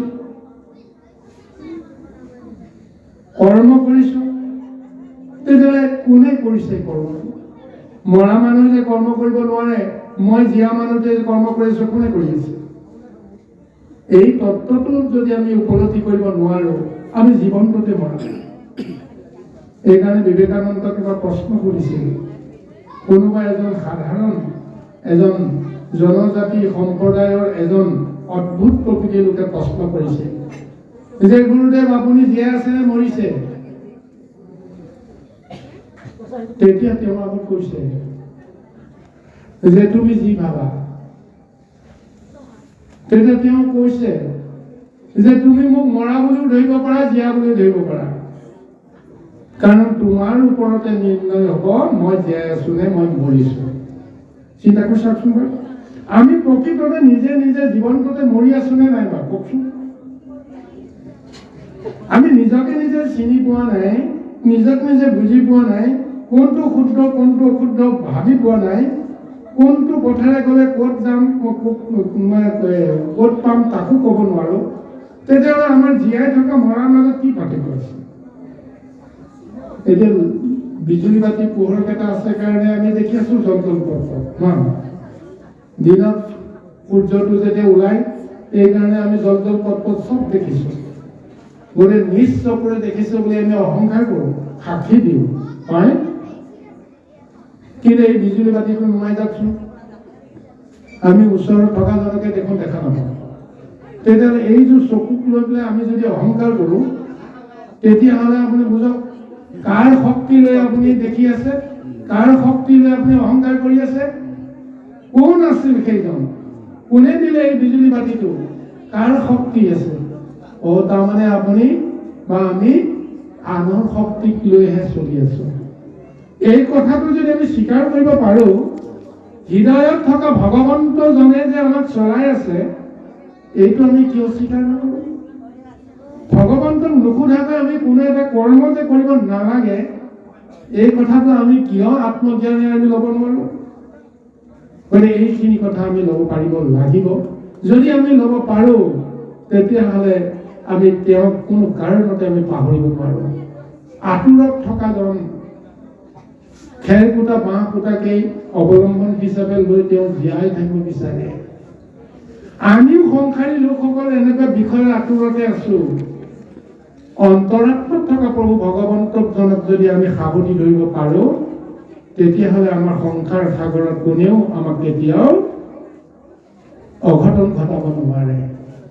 এই আত্মজ্ঞানটো আমি ল'ব পাৰিব লাগিব। আজি সেইকাৰণে জীৱই গৰ্ভতেই এই ত্ৰুটি কৰি আছে। ভগৱন্তক চিনি পাই কৈছে যে তুমি সৰ্ব ভয়হাৰী, তোমাৰ চৰণে শৰণ লৈলো সম্পত্তি। সমস্ত ভয়ৰ পৰা যিজন প্ৰভু ভগৱন্তে আমাক ৰক্ষা কৰিব পাৰে, তেতিয়াহ'লে আমি বিষয়ৰ ভয়ত কিয় আমি দৌৰি থাকো? ভূত প্ৰেত দৈত্য দানৱ চোৰ ডকাইতৰ ভয়ত আমি কিয় অশান্তিত জড়িত হৈ থাকো?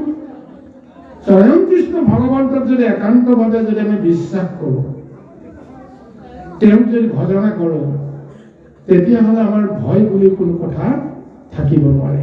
তেওঁ যদি সক্ৰিয় হৈ থাকে আমাৰ দেহত মনত, তেতিয়াহ'লে কোনো শত্ৰুৱে আমাক কেতিয়াও অপকাৰ কৰিব নোৱাৰে। ভাগৱতত বহুত প্ৰমাণ আছে। মহাভক্তক শাস্তি দিবলৈ আহি দুৰ্বাসা মুনিৰ কি অৱস্থা হ'ল? মাৰিবৰ কাৰণে তেওঁ অভিশাপ পঠাইছিল, কিতাগ্নি পঠাইছিল, একুৰা কৰ্ম জুই পঠাই দিছিল যে পুৰি ভস্ম কৰি দিয়া। এই মুহূৰ্ততে তেওঁ গুৰুক অৱমাননা কৰিলে, ব্ৰাহ্মণক তেওঁ অৱমাননা কৰিলে, ব্ৰাহ্মণক উপেক্ষা কৰি ভোজন কৰি মহাদুখ কৰিলে। তেওঁ জীয়াই থকাৰ অধিকাৰ নাই বুলি তেওঁ মুখেৰে অগ্নি বাহিৰ কৰি কীটাগ্নি ঢালি দি ভস্ম কৰিবলৈ দিছিল।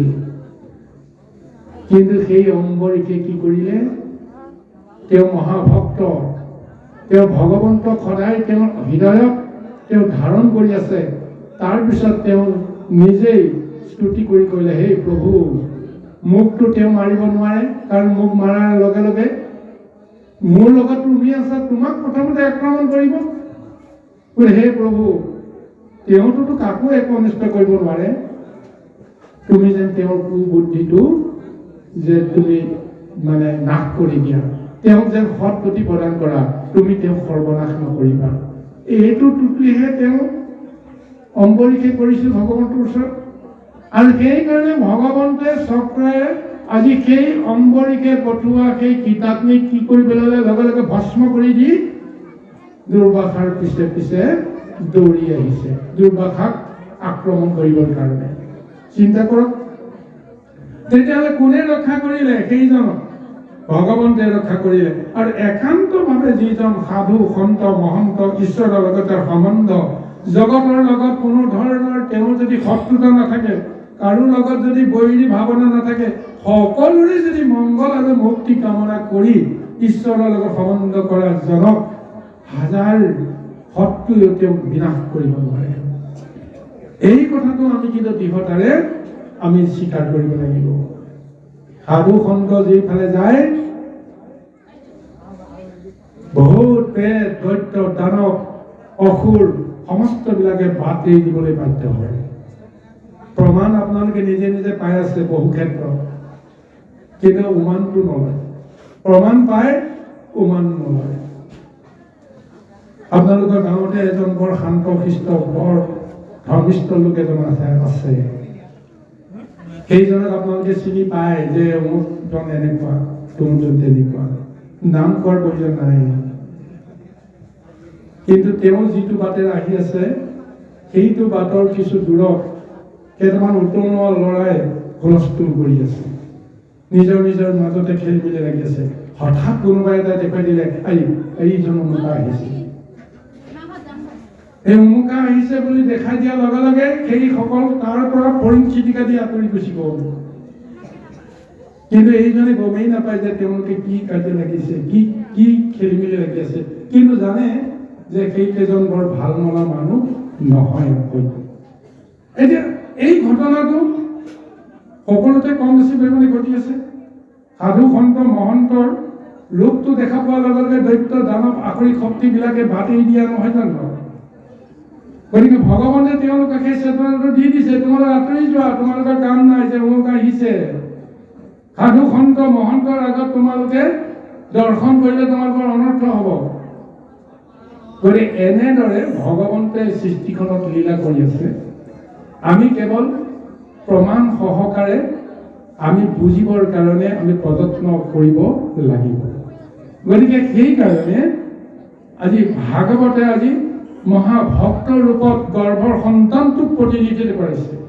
কোনো গৰ্ভৰ সন্তান কেতিয়াও দুষ্ট নহয়, কোনো গৰ্ভৰ সন্তান কেতিয়াও দৈত্য দানৱ নহয়। দেৱ শিশুৰ ৰূপত প্ৰত্যেক সন্তান গৰ্ভৰ ভিতৰত সুৰক্ষিত হৈ থকাটো বিচাৰে।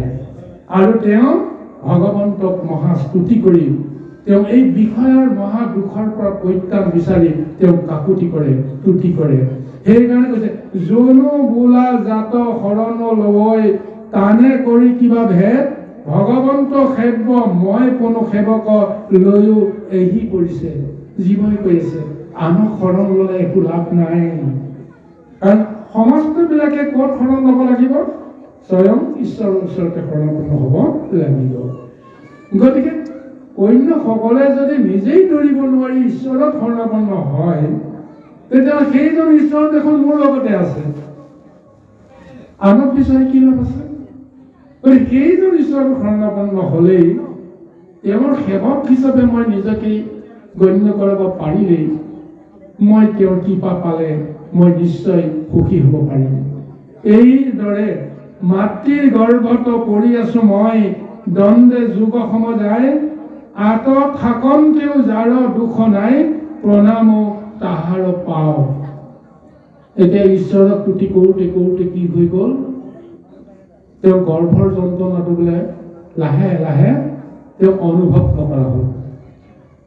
এতিয়া শেষত অনুভৱ কৰিছে যে কিছু সময় আগত মই যিমান দুখ কষ্ট যন্ত্ৰণা ভোগ কৰিছোঁ, কিন্তু তোমাৰ চৰণ সেৱা কৰি স্তুতি কৰি তোমাৰ গুণ তত্ত্বখিনি কথা তোমাক এনেদৰে স্তুতি আকাৰ কৰোঁতে কৰোঁতে এতিয়া দেখোন মাতৃৰ গৰ্ভতো মই এতিয়া বৰ সুখী হৈছোঁ।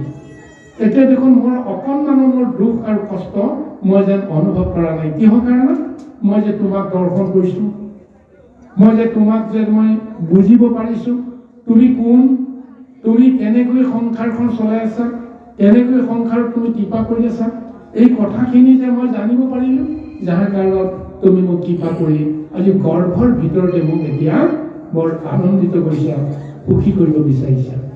ঠিক এনেদৰে আজি অষ্টম আৰু নৱম মাহৰ বা দশম মাহৰ জন্মৰ আগমুহূৰ্তত এনেদৰে সন্তানটোৱে ঈশ্বৰৰ প্ৰকৃত স্বৰূপটো উপলব্ধি কৰিব বিচাৰি কয় যে হে প্ৰভু, মই ইয়াতে থাকি শান্তি পাইছোঁ, কাৰণ ইয়াত মই তোমাক পাইছোঁ, তোমাক মই ভজনা কৰিছোঁ আৰু বিষয়ৰ যন্ত্ৰণাৰ পৰা মই বৰ্তমান মুক্ত হৈছোঁ।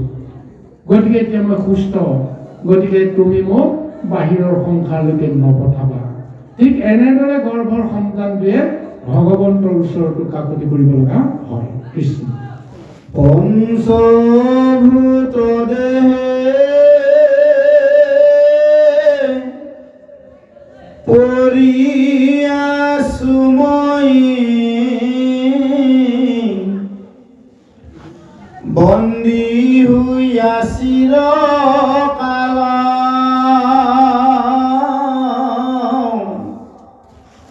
ইটো দেহে যাক বান্ধিবে নপাৰে,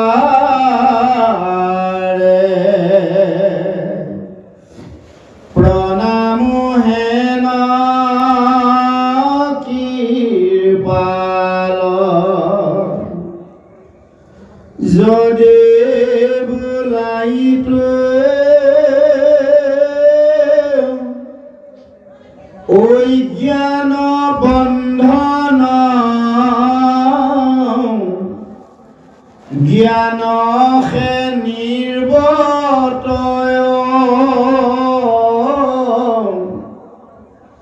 ঈশ্বৰ কৃষ্ণক প্ৰণাম কৰিবে, ইহাক কিবা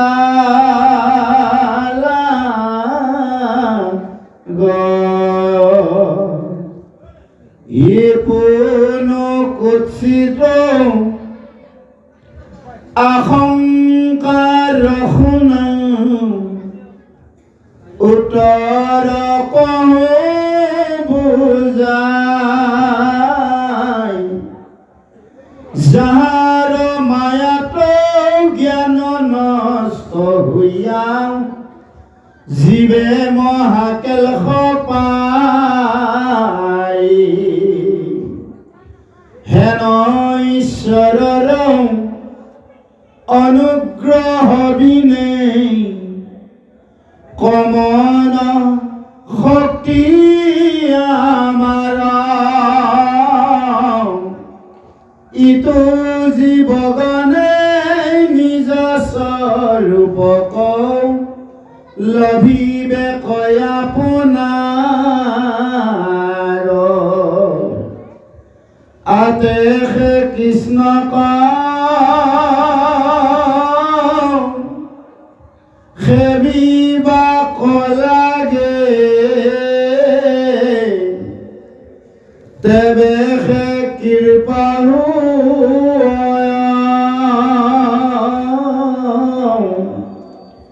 কৃষ্ণ কৃপা বিনে জ্ঞান নুপুজ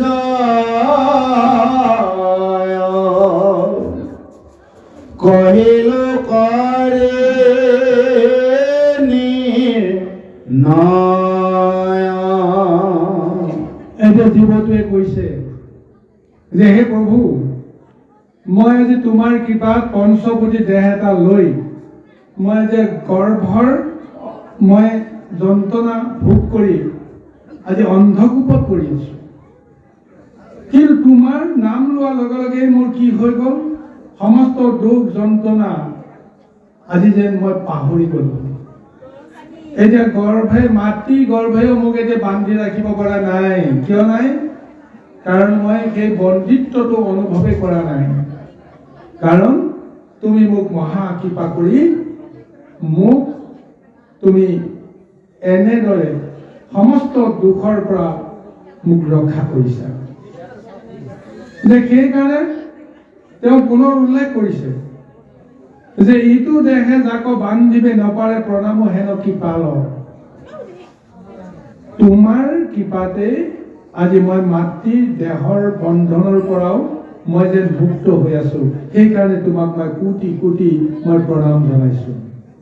যদি বোলা এইটো অজ্ঞান বন্ধন জ্ঞানে দেখে নিবৰ্তয়, ঈশ্বৰক কৃষ্ণক প্ৰণাম কৰিবে ইহাক কিবা লাভ হয়।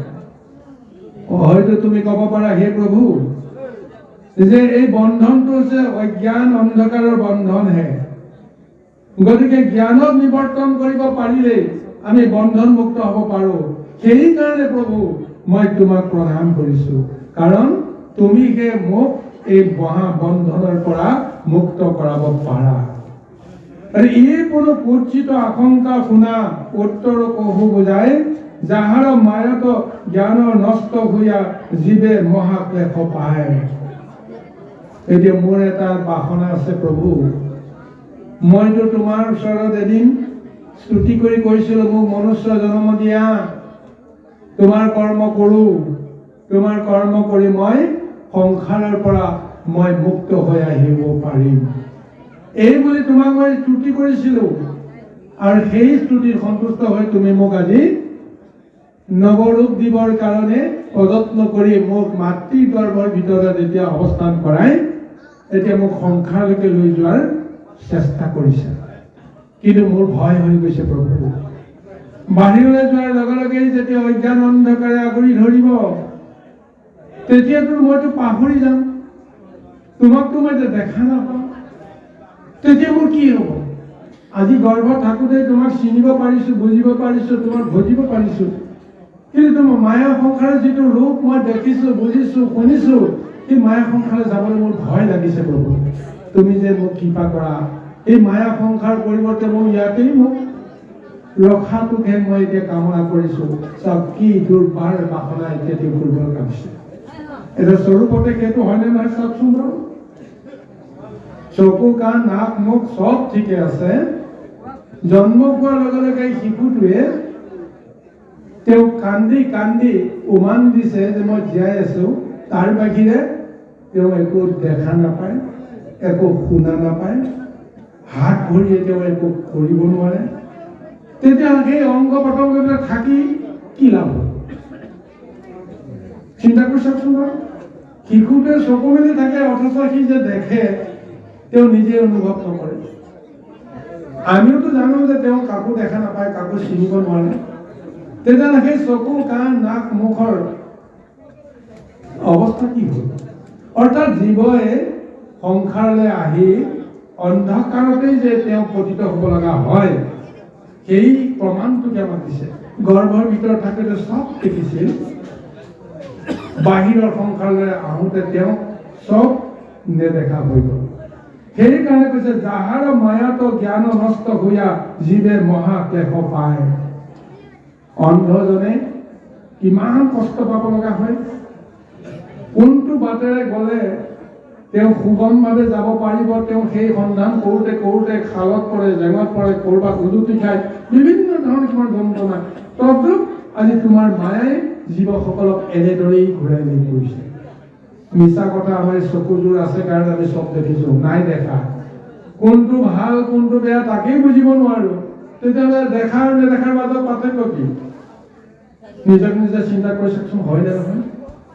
গতিকে আজি সেই গৰ্ভত থকা সন্তানটোৱে সেইটো অনুভৱ কৰিছে হেন ঈশ্বৰৰ অনুগ্ৰহ বিনে কমন শক্তি আমাৰ আচল কথাটো কৈছে। ঈশ্বৰৰ যদি অনুগ্ৰহ নাথাকে, কৃপা নাথাকে, আমি একো কৰিব নোৱাৰো, একো ভাবিবও নোৱাৰো, একো ক'বও নোৱাৰো, চিন্তাও কৰিব নোৱাৰো। ঈশ্বৰৰ অনুগ্ৰহত আমি জীয়াই আছো। বিজ্ঞান তত্ত্বই বিশ্লেষণ দিছে যে আমি যে ৰাজসিক আহাৰৰ কথা আমাৰ বহুজনে অকণমান আগতে কৈছিল, তামসিক আহাৰৰ কথা কৈছিল। আমি বাৰু ৰাজসিকে খালো, তামসিকে খালো, নিজৰ ইচ্ছামতে খালো। প্ৰকৃততে আমি নিজে খাব পাৰিছো জানো? আমি নিজে খাইছো নে আন কোনোবাই খাইছো? কেৱল আমি সেই আহাৰখিনি দাঁতত জিভাত ওঠত পেলাই দিয়াৰ পিছত, ডিঙিৰ পৰা ভিতৰলৈ যোৱাৰ পিছত আমাৰ কাম নাই।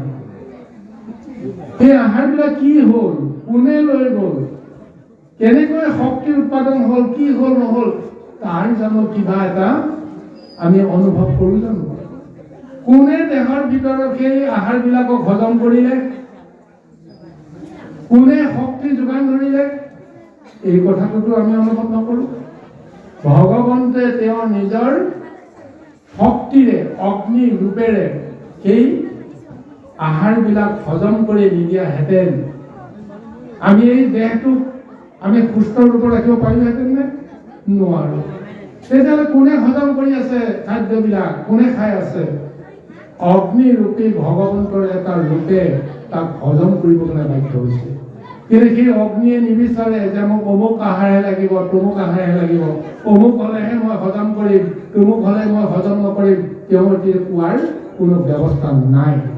অথচ ঈশ্বৰে নিবিচৰা খাদ্যখিনি যদি সদায় আমি যদি দেহৰ ভিতৰত দিওঁ, এদিন ঈশ্বৰে ক'ব যে এই খাদ্য হজম কৰিব পৰা শক্তি মোৰো নাইকিয়া হৈছে। যেতিয়া অগ্নিয়ে ক'ব নাই মই আৰু হজম কৰিব নোৱাৰো, খোৱাৰ ওপৰত খাই থাকিলে হজম কৰিব পাৰিব জানো? হয়নে? আমি কেৱল ভৰাবলৈহে যত্ন কৰোঁ, কিন্তু কোনে খায়? যিজনে খাব সেইজনে বিচাৰিব লাগিব। তেতিয়াহে তেওঁ বিচৰাৰ মতে আমি যদি পৰিমাণটো আমি দিওঁ, তেতিয়াহ'লে সেই ইন্দ্ৰিয় শক্তিটোৱে কষ্ট নোপোৱাকৈ সেইখিনি সুন্দৰভাৱে হজম কৰিব পাৰিব বা শেষ কৰিব। তাৰ শক্তিখিনি আমাৰ দেহত য'ত যেনেকে লাগে, ৭২,০০০ নাৰীয়ে সমস্ত দেহটোক চাপি আছে আৰু সেই শক্তিৰ ৰূপত সেই নাৰীয়ে সমস্ত অংগ পতংগত এই শক্তিৰ বিতৰণ কৰি দিব। বায়ুৰ জৰিয়তে সেই সমস্ত শক্তিবিলাক বিতৰণ হৈ আছে, আমি ক'বই নোৱাৰো। এতিয়া দেহৰ যেতিয়া বিকাৰ হ'ব, ডাক্তৰখানালৈকে যাম, যেতিয়া চিকিৎসকৰ ওচৰলৈ যাম, তেতিয়া চিকিৎসকে ক'ব যে তোমাৰ প্ৰেছাৰটো বাঢ়ি আছে, তোমাৰ প্ৰেছাৰটো ল' হৈ আছে, তোমাৰ লিভাৰটোৱে কাম কৰে নাই। কিয় কওঁ? তাৰমানে আমি দেহৰ প্ৰতি আমি অন্যায় কৰিছো। দেহে নিবিচৰা খাদ্য আমি দেহত আমি ভৰাই আছো, যাৰ কাৰণত আমাৰ বিকাৰ ব্যাধি এই সমস্তৰ কাৰণত আমি সংসাৰত জমৰ যন্ত্ৰণা খাব লগা হৈছো। কিন্তু সেই প্ৰভু ভগৱন্তজনে বিচৰা আহাৰটো যদি আমি দিওঁ, ঈশ্বৰৰ নামত যদি সেই আহাৰটো যদি আমি প্ৰসাদ হিচাপে গ্ৰহণ কৰোঁ, সেই প্ৰসাদে আমাৰ দেহত কেতিয়াও ক্ষতি কৰিব নোৱাৰে। গতিকে ঈশ্বৰৰ নাম লৈ যদি আমি আহাৰ কৰোঁ, বিহাৰ কৰোঁ, সমস্ত কৰ্ম কৰোঁ, তেতিয়াহ'লে দেহ মন সদায় সুস্থ হৈ থাকিব। কিন্তু ঈশ্বৰৰ নাম নোলোৱাকৈ মই কৰা বুলি অহংকাৰ কৰি যদি কৰ্ম কৰোঁ, বিভিন্ন দুৰ্ঘটনা, বিভিন্ন বিপদ আপদ এই সমস্তবিলাক অজানিতে আমি ভোগ কৰিব লগা হৈ যাম। গতিকে আমি যি কৰ্ম নকৰোঁ, ঈশ্বৰৰ অৰ্থে আমি কৰ্মখিনি কৰিব লাগিব। আৰু এই তত্ত্বটোকে কৈ আছে যে যিটো দেহক লৈ এতিয়া শিশুটোৱে আজি ঈশ্বৰক স্তুতি কৰিবৰ কাৰণে সুযোগ পাইছে, এই একেটা দেহ আমি লাভ কৰিছো, কিন্তু এইটো দেহটোতো আমাৰ দেহ নহয়। এইটো দেহ মোৰ বুলি পেলাই মই কিয় আমি গৰ্ব কৰোঁ, অহংকাৰ কৰোঁ? মইতো মাতৃৰ জৰিয়তে লাভ কৰা এইটো দেহ, মাতৃয়ে নিজেও বনাই দিয়া নাই। তেওঁ বনাই দিব পাৰিছে জানো গৰ্ভৰ সন্তানটো? নাই। নিজৰ মতে কেতিয়াও মাতৃয়ে এগৰাকীয়ে সতি সন্তানক কেতিয়াও সুন্দৰ ৰূপে সজাই পৰাই দিব নোৱাৰে। এয়া ঈশ্বৰৰ ইচ্ছাত, ঈশ্বৰৰ কৃপাত, পূৰ্ব জন্মৰ বাসনাত যাক যি ৰূপ দিব লাগে, যাক যি আকাৰ দিব লাগে, সেই আকাৰটো প্ৰভু ভগৱন্তই গৰ্ভতেই সেই আকাৰটো প্ৰদান কৰি আমালৈ বাহিৰৰ সংসাৰলৈ পঠিয়াই দিছে। এই দেহটোক লৈ আমি অহংকাৰ কৰি আছো, সেইকাৰণে কৈছে এইটো দেহ ঈশ্বৰে দিয়া দেহ, ঈশ্বৰত আমি সমৰ্পণ কৰিব লাগিব। যিটো দেহত ঈশ্বৰ আছে কাৰণে দেহৰ মূল্য আছে, গতিকে এইটো দেহ ঈশ্বৰক সমৰ্পণ কৰাৰ পিছত দেহৰ প্ৰতি আমাৰ অভিমান নাথাকিব, অহংকাৰ নাথাকিব। অহংকাৰ নাথাকিলে কোনো কাৰণতে আমি কেতিয়াও ঈশ্বৰৰ কৃপাৰ পৰা বঞ্চিত হ'ব লগা নহওঁ। এই তত্ত্বটোকে এতিয়া আমাক কৈ আছে, এইটো জীৱগণে নিজ স্বৰূপক লভিবেক আপোনাৰ। কিমান ডাঙৰ কথা কৈছে। এই জীৱই ঈশ্বৰৰ স্বৰূপটো লাভ কৰিব পাৰে, ঈশ্বৰৰ ৰূপটো লাভ কৰিব পাৰে। ঈশ্বৰে কৰিব পৰা সমস্ত কৰ্মখিনি আমাৰ এই জীৱৰ দেহটোৰ জৰিয়তে লাভ কৰিব পাৰে।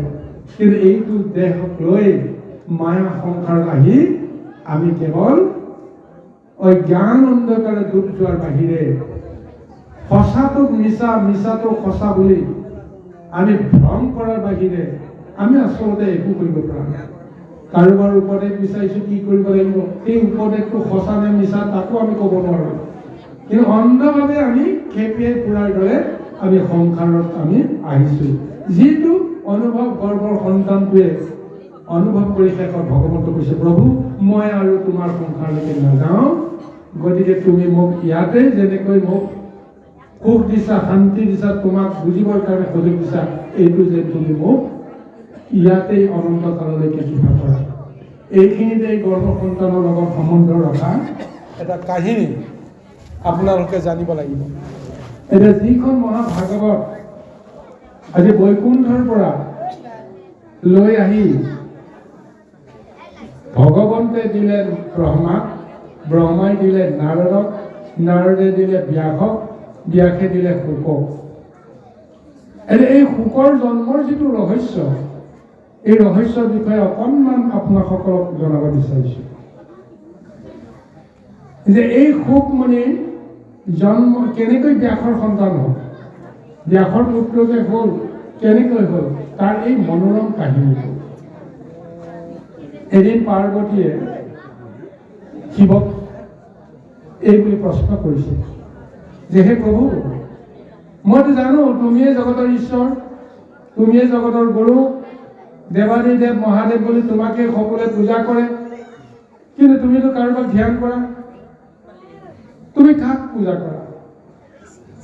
মোৰ সন্দেহ হৈছে তোমাৰ কোনোবা এজন গুৰু আছে, কিন্তু মই জনামতেতো তোমাৰ গুৰু থাকিব নালাগে, কাৰণ তুমিয়ে সৰ্বোত্তম, তুমিয়ে সৰ্বশ্ৰেষ্ঠ, মই সেই বুলিয়ে জানো, কিন্তু তুমি যে ধ্যান কৰা তুমি কাক কৰা, এই কথাটো তুমি মোক ক'ব লাগিব। তেতিয়া শিৱই কৈছিল, হে পাৰ্বতী, এইটো কথা মই তোমাক নক'ম বুলি ভাবিছিলোঁ, কিন্তু তুমি যেতিয়া মোক সুধিলা মই ক'ম, কাৰণ তুমি যে মোৰ ভাৰ্যা হিচাপে তুমি যি কথা সোধা মই সমস্তখিনি তোমাক মই ক'ব লাগিব, কিন্তু মই ইয়াত ক'ব নোৱাৰিম। তোমাক ক'বৰ কাৰণে এটা নিৰ্জন ঠাইত মই নিশ্চয় ক'ব লাগিব। গতিকে এইকাৰণে তেওঁক বৃষ বাহনত উঠাই লৈ তেওঁ ক'ত নিৰ্জন ঠাই পায় তেওঁ বিচাৰি বিচাৰি গৈ বদৰিকাশ্ৰমৰ ওচৰৰে এটুকুৰা ঠাইত তেওঁ দেখা পালে যে ইয়াতেই যে তোমাক এই কথাখিনি ক'ব লাগিব, এই জেগাটোৱে ভাল হ'ব। এই বুলি যেতিয়া তেওঁ নামিল, পাৰ্বতীও নামিল, চাৰিটা চাপৰি বজাই তেওঁ সেই ঠাই টুকুৰা সমস্ত জীৱৰ পৰা মুক্ত কৰি দিলে। উৰণ বুৰণ গজন ভ্ৰমণ, চাৰিমুঠি জীৱই এই মায়া সংসাৰ লালকাল হৈ আছে, মহা পাপত পতিত হৈ আছে। এই জীৱবিলাকে এইটো কথা শুনিব নাপায়, সেইকাৰণে মই তোমাক নিজৰ ঠাইলৈ আহিছোঁ। কিন্তু এই প্ৰকৃতিটো চাৰিমুঠি জীৱ আছে, উৰণ বুৰণ গজন ভ্ৰমণ, এইকাৰণে চাৰিটা চাপৰি বজাই দিয়াৰ লগে লগে সেই ঠাইৰ পৰা সেই জীৱবিলাক আঁতৰি যাবলৈ বাধ্য হ'ল। কি এটা মহালীলা প্ৰভু ভগৱন্তৰ, যিডাল গছৰ তলত আজি শিৱ আৰু পাৰ্বতীয়ে এনেদৰে এই মহা তত্ত্বৰ কথা ক'বৰ কাৰণে বিচাৰিছিল। এই কিবা গছৰ ওপৰত, এই গছৰ ওপৰত এটা কপৌ চৰাই বাস কৰি আছে। সেই কপৌ চৰাইগৰাকীয়ে এটা কণী তেওঁ পাৰি তেওঁক উমনি লৈ আছিল। কিন্তু মহাদেৱৰ এই চাপৰিটোৰ পোৱাৰ পিছত, মহাদেৱৰ সংকেত পোৱাৰ পিছত চৰাইটোতো ভয়তে উৰি যাবলৈ বাধ্য হ'ল। কণীটোতো উৰি যাব নোৱাৰে, কণীটোতো বাঁহতে থাকিব লগা হ'ল। কোনেও লক্ষ্য নকৰিলে। ইফালে পাৰ্বতীক কোলাত লৈ শিৱই তেওঁৰ সেই মহাতত্ত্বৰ কথা কৈ আছে যে মোৰ গুৰু কোন, মই কিয় প্ৰভু ভগৱন্তক কিয় সেইজনক মই গুৰু মানো, তেওঁৰ তত্ত্ব কি, এই সমস্তখিনি যেতিয়া তেওঁ কৈ আছে, এতিয়া শিৱই কৈ আছে মই যে কৈ থাকিম, মই ধ্যানত থাকিয়ে ক'ম দেই, মই চকুমুদি কৈ থাকিম, তুমি কিন্তু চকু মেলি থাকিব লাগিব আৰু তুমি মোৰ কথা তুমি সমৰ্থন কৰি যাব লাগিব, তুমি হুঁ ধৰি গৈ থাকিব লাগিব। পাৰ্বতী ক'লে হ'ব। আৰু পাৰ্বতীয়ে চকু মেলি মহাদেৱৰ মুখৰ ফালে চাই তেওঁ এফালৰ পৰা কথাবিলাক শুনি গৈ আছে আৰু ধ্যানত মহাদেৱে সমস্ত কথাখিনি কৈ গৈ আছে।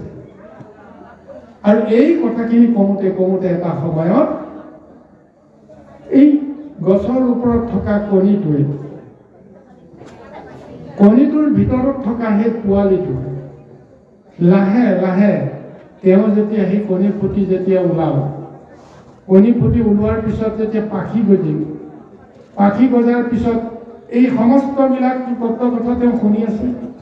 পাৰ্বতীয়ে হুঁ ধৰি গৈ আছে, তেওঁ প্ৰথমতে লক্ষ্য কৰি গৈ আছে আৰু গৈ গৈ এটা সময়ত যেতিয়া পাৰ্বতীয়ে তেওঁ নিদ্ৰাত লালকাল হ'ব লগা হৈ গ'ল। তাৰমানে সিও এটা লীলা। কিয় তেওঁ লালকাল হ'ব লগা হ'ল?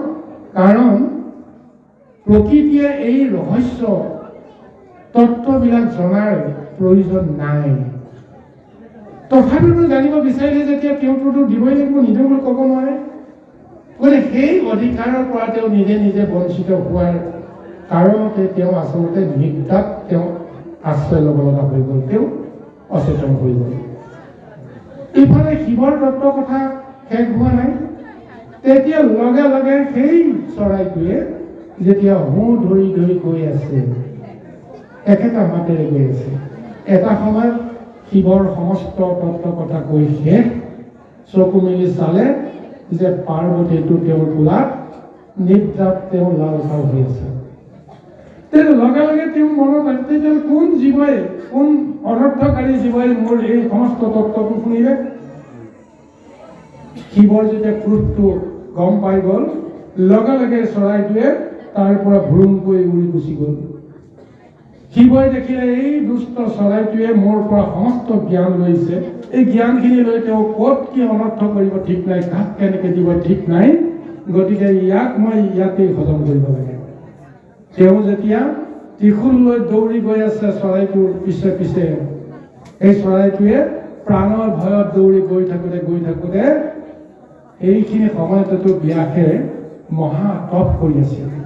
ওংকাৰ শব্দৰে তেওঁ মহা তপত যেতিয়া তেওঁ বিলীন হৈ আছিল, ওং শব্দটোৰ উচ্চাৰণ কৰোঁতে এবাৰ মুখ মেলিছিল, সেই মুখ মেলোঁতে ব্যাসৰ গৰ্ভত গৈ সেই পক্ষীটো গৈ সোমাই গ'ল। লগে লগেতো গৈ আছে শিৱই গৈ দেখিছে যে ব্যাসৰ গৰ্ভত গৈ এই পক্ষীটো সোমাল। গতিকে এই পক্ষীটোক মই যেতিয়ালৈকে মই মাৰিব নোৱাৰোঁ তেতিয়ালৈকে মই ইয়াৰ পৰা নাজানো। তেওঁ এতিয়া ব্যাসৰ সন্মুখত ৰৈ গ'ল। এতিয়া তেওঁতো ভাবিব পাৰিলেহেঁতেন যে ব্যাসক যদি বধ কৰি দিওঁ তেতিয়াহ'লেও ই বধ হৈ যাব, কিন্তু ব্যাসকটো বধ কৰিব নোৱাৰে। কিয় নোৱাৰে? তেওঁ স্বয়ং পুৰুষ ভগৱন্তৰ লগত তেওঁ এতিয়া সমাধিত বিলীন হৈ আছে। গতিকে তেওঁ কেতিয়াও তপস্বীজনক এনেদৰে কেতিয়াও আক্ৰমণ কৰিব নোৱাৰে। সেইকাৰণে তেওঁ ভাবি আছিল যে এদিন তেওঁ যেতিয়া তপস্যা ভংগ হ'ব, তাৰপিছত এই গৰ্ভৰ পক্ষীটো যেতিয়া ওলাই আহিব তেতিয়া মই ইয়াক বধ কৰিম। ৰৈ আছে এবছৰ গ'ল, 10 বছৰ পাৰ হ'ল, ব্যাসৰ ধ্যান ভংগ হ'ল। ব্যাসে চকু মেলি চালে, তাৰ পিছত দেখিলে যে খৰাকিব শংকৰ আছে সন্মুখত ত্ৰিশূল লৈ। তাৰ পিছত ক'লে, হে প্ৰভু, মোক আপুনি কৃপা কৰক, আপুনি মোক ক্ৰোধ দৃষ্টিৰে নাচাব। তেতিয়া শিৱই কৈছে, মই তোমাক ক্ৰোধ দৃষ্টিৰে চোৱা নাই, কিন্তু তোমাৰ গৰ্ভৰ ভিতৰত থকা সন্তানটিক এতিয়া মই ক্ৰোধ দৃষ্টিৰে চাব লগা হৈছোঁ। তেতিয়াতো এতিয়া শিৱই কৈ আছে যে তুমি ব্যাসৰ গৰ্ভৰ পৰা ওলাই আহা, আৰু গৰ্ভৰ ভিতৰৰ পৰাই সেই সন্তানটোৱে মাত দিছে, মই নাজানো, কাৰণ তুমি কোন মই চিনি পালো, জগতখন কোন মই চিনি পালো, গতিকে তোমাৰ মায়া সংসাৰলৈকে মই নাযাওঁ। এনেকৈ এবছৰ কৰি পাৰ হৈ গৈছে। যেতিয়া 16 বছৰত প্ৰৱেশ কৰিছে, ইফালে ভিতৰতে সেই সন্তানটিয়ে স্বাভাৱিকভাৱে চুলি দাড়ি সমস্তবিলাক যেনেকেই নহওক পূৰ্ণতা এটা পাইছে, কিন্তু ক'ব নোৱাৰে, কোনেও ক'ব নোৱাৰে। তাৰপিছত সেই সন্তানটিয়ে কৈছে যে মই বাহিৰৰ সংসাৰলৈকে নাযাওঁ, কাৰণ ইয়াতে থাকি তোমাৰ দৰ্শন পাইছোঁ, জগতৰ দৰ্শন পাইছোঁ, মই আনন্দ মনেৰে তোমাৰ কৃপা পাই আছোঁ, গতিকে মই আৰু তোমাৰ মায়া সংসাৰলৈকে নাযাওঁ, তুমি মোক কৃপা কৰা। বিষ্ণু আহিব লগা হৈ গ'ল। ব্ৰহ্মা বিষ্ণু যেতিয়া সমন্বিত হৈ ক'লে যে কি হ'ব এতিয়া, তাৰপিছত গোটেই কেইজনে আলোচনা কৰি তেওঁ এটা সমিধান দিলে যে তুমি যেনেকেই নহওক, তুমি যদি তোমাৰ পিতৃক ৰক্ষা কৰিব লাগে, সৃষ্টি ধৰ্ম যদি ৰক্ষা কৰিব লাগে, তেতিয়াহ'লে তুমি পিতৃ গৰ্ভৰ পৰা ওলাবই লাগিব, নহ'লে তোমাৰ পিতৃৰ মৃত্যু হৈ যাব। কাৰণ সংসাৰৰ নিয়মত কেতিয়াও কোনো এজনে গৰ্ভত চিৰদিনৰ কাৰণে কাৰোবাক ধাৰণ কৰি থাকিব নোৱাৰে। এদিন তেওঁ বাহিৰলৈ যদি ওলাই আহে, তেতিয়াহ'লে তেওঁ ৰক্ষা পৰিব, যদি ওলাই নাহে তেওঁ মৃত্যু হ'ব লাগিব। এতিয়া তুমি তোমাৰ ঠেহটো ধৰিবা নে তুমি তোমাৰ পিতৃ তুমি প্ৰাণটো ৰক্ষা কৰিবা, কোৱা। তেতিয়া ভিতৰত থকা সেই পুৰুষজনে যেতিয়া মাত লগালে যে মই বুজি পালো, মই মোৰ পিতৃৰ প্ৰাণ ৰক্ষা কৰিবৰ কাৰণে মই বাহিৰলৈ যাম, কিন্তু মোক কথা দিব লাগিব, যিটো সময়ত মই পিতৃৰ মুখৰ পৰা ওলাই যাম বা পিতৃৰ গৰ্ভৰ পৰা ওলাই যাম, সেইখিনি সময়ত সৃষ্টিত মায়াৰ পৰিৱেশবিলাক ৰুদ্ধ হৈ যাব লাগিব। মায়াহীন এক পৰিৱেশ যদি সৃষ্টিত আপোনাৰ সকলোৱে নিৰ্মাণ কৰি দিয়ে, সেই সময়তহে মই পিতৃৰ গৰ্ভৰ পৰা ওলাই যাম। তেতিয়া ব্ৰহ্মা বিষ্ণু মহেশ্বৰে ক'লে, হ'ব, তোমাৰ কথাটোৱে ৰৈ যাব। মুহূৰ্তৰ ভিতৰতে ভগৱন্তে সমস্ত জগত স্থবিৰ কৰি দিলে, সমস্ত জীৱ জগত জড় হৈ গ'ল, যোনে য'তে আছে তাতে থাকিব লগা হ'ল, একো কাম কৰিব নোৱাৰা হ'ল, অনুভৱ কৰিব নোৱাৰা হ'ল, জড় হৈ গ'ল, কাল আৰু মায়াৰ প্ৰৱেশ ৰুদ্ধ হৈ গ'ল। আৰু সেই সময়তে সেই ব্যাসৰ গৰ্ভৰ পৰা শিশুটো ওলাই তেওঁ প্ৰাণ তাকি দৌৰাৰ দৰে দৌৰিবলৈ আৰম্ভ কৰিছে, কাৰণ এটা নিৰ্দিষ্ট সময়হে দিছে। পিতৃৰ চকুৰ আঁতৰ হ'ব পাৰিলেই তেওঁ মায়াৰ পৰা তেওঁ মুক্ত হ'ব পাৰিব, কাৰণ মায়া প্ৰৱেশ কৰা মুহূৰ্তত যদি তেওঁ পিতৃৰ দৃষ্টিত যদি থাকিব লগা হয়, তেওঁ মায়াৰ পৰশ পাব। এইকাৰণে পিতৃৰ মুখৰ পৰা ওলাই যোৱাৰ লগে লগে তেওঁ প্ৰাণ তাকি দৌৰিবলৈ আৰম্ভ কৰিছে, যে মায়া প্ৰৱেশ কৰাৰ শক্তি প্ৰৱেশ কৰাৰ আগমুহূৰ্ততে পিতৃৰ দৃষ্টিৰ পৰা যেন তেওঁ আঁতৰিব লগা হৈ যায়। এইকাৰণে আজি এইজন পুৰুষেই হৈছে শুকদেৱ, আৰু এইজন পুৰুষ নিৰ্গুণ সময়ত জন্ম হোৱাৰ সূত্ৰে তেওঁ ভাগৱতক তেওঁ নিৰ্গুণ ৰূপত তেওঁ ধাৰণ কৰিছে, আৰু সেই ভাগৱত নিৰ্গুণ তত্ত্বই আজি জীৱক উদ্ধাৰৰ কাৰণে এটা মহা সমল হিচাপে জগতত আজি এনেদৰে এটা মহাস্বৰূপ পাইছে। আজি সেই কথাটোৱে যেন আজি গৰ্ভৰ সন্তানটোৱে শুকদেৱৰ জন্মৰ যিটো সম্বন্ধ, এই সম্বন্ধটো সুন্দৰভাৱে যেন আমাৰ মিল খাই আছে, এই কথাটো কিন্তু আমি সকলোৱে অনুভৱ কৰাটো দৰকাৰ। গতিকে জন্মৰ সময়ত আমি এনেকুৱা এক পৰিৱেশ আমি পাব লাগিব, যেতিয়া সেই শিশুটোৱে সেই পৰিৱেশ পাব, তেতিয়া নিশ্চয় সেই গৰ্ভত থকা সেই জ্ঞান আৰু শক্তি মায়াত প্ৰৱেশ কৰাৰ লগে লগে যদি লুপ্ত হৈ যায়, প্ৰথম সেই জ্ঞানৰ দৰ্শনটো যেন সেই জীৱটোৱে যেন পাব লগা হৈ যায়, জীৱটোৱে যেন ভাবিব লগা হৈ যায় যে এইটোৱে সত্য, এইটোৱে শুদ্ধ। কিন্তু এইটো স্বৰূপ আমি পাবৰ কাৰণে কেইজনে সক্ষম হওঁ। আজি ঈশ্বৰ পুৰুষসকলৰ এনেকুৱা এক মহা সৌভাগ্য তেওঁলোকৰ আছে কাৰণে তেওঁলোকে সদায় সাধু, সন্ত, গুৰু, ব্ৰাহ্মণ এইসকলৰ পুত্ৰ হিচাপে তেওঁলোকে জন্মগ্ৰহণ কৰে। জন্ম হোৱাৰ লগে লগেই নামৰ মহত্বটো তেওঁলোকৰ কৰ্ণপটত কৰিবৰ কাৰণে এটা পৰিৱেশ ভগৱানে প্ৰদান কৰে। গতিকে এয়াই হৈছে সৃষ্টিৰ মহা ৰহস্য তত্ত্ব। বাৰু আহক আমি পৰৱৰ্তী 24 খণ্ডলৈকে আমি আৰু আগবাঢ়ি যাম। কৃষ্ণ। এতে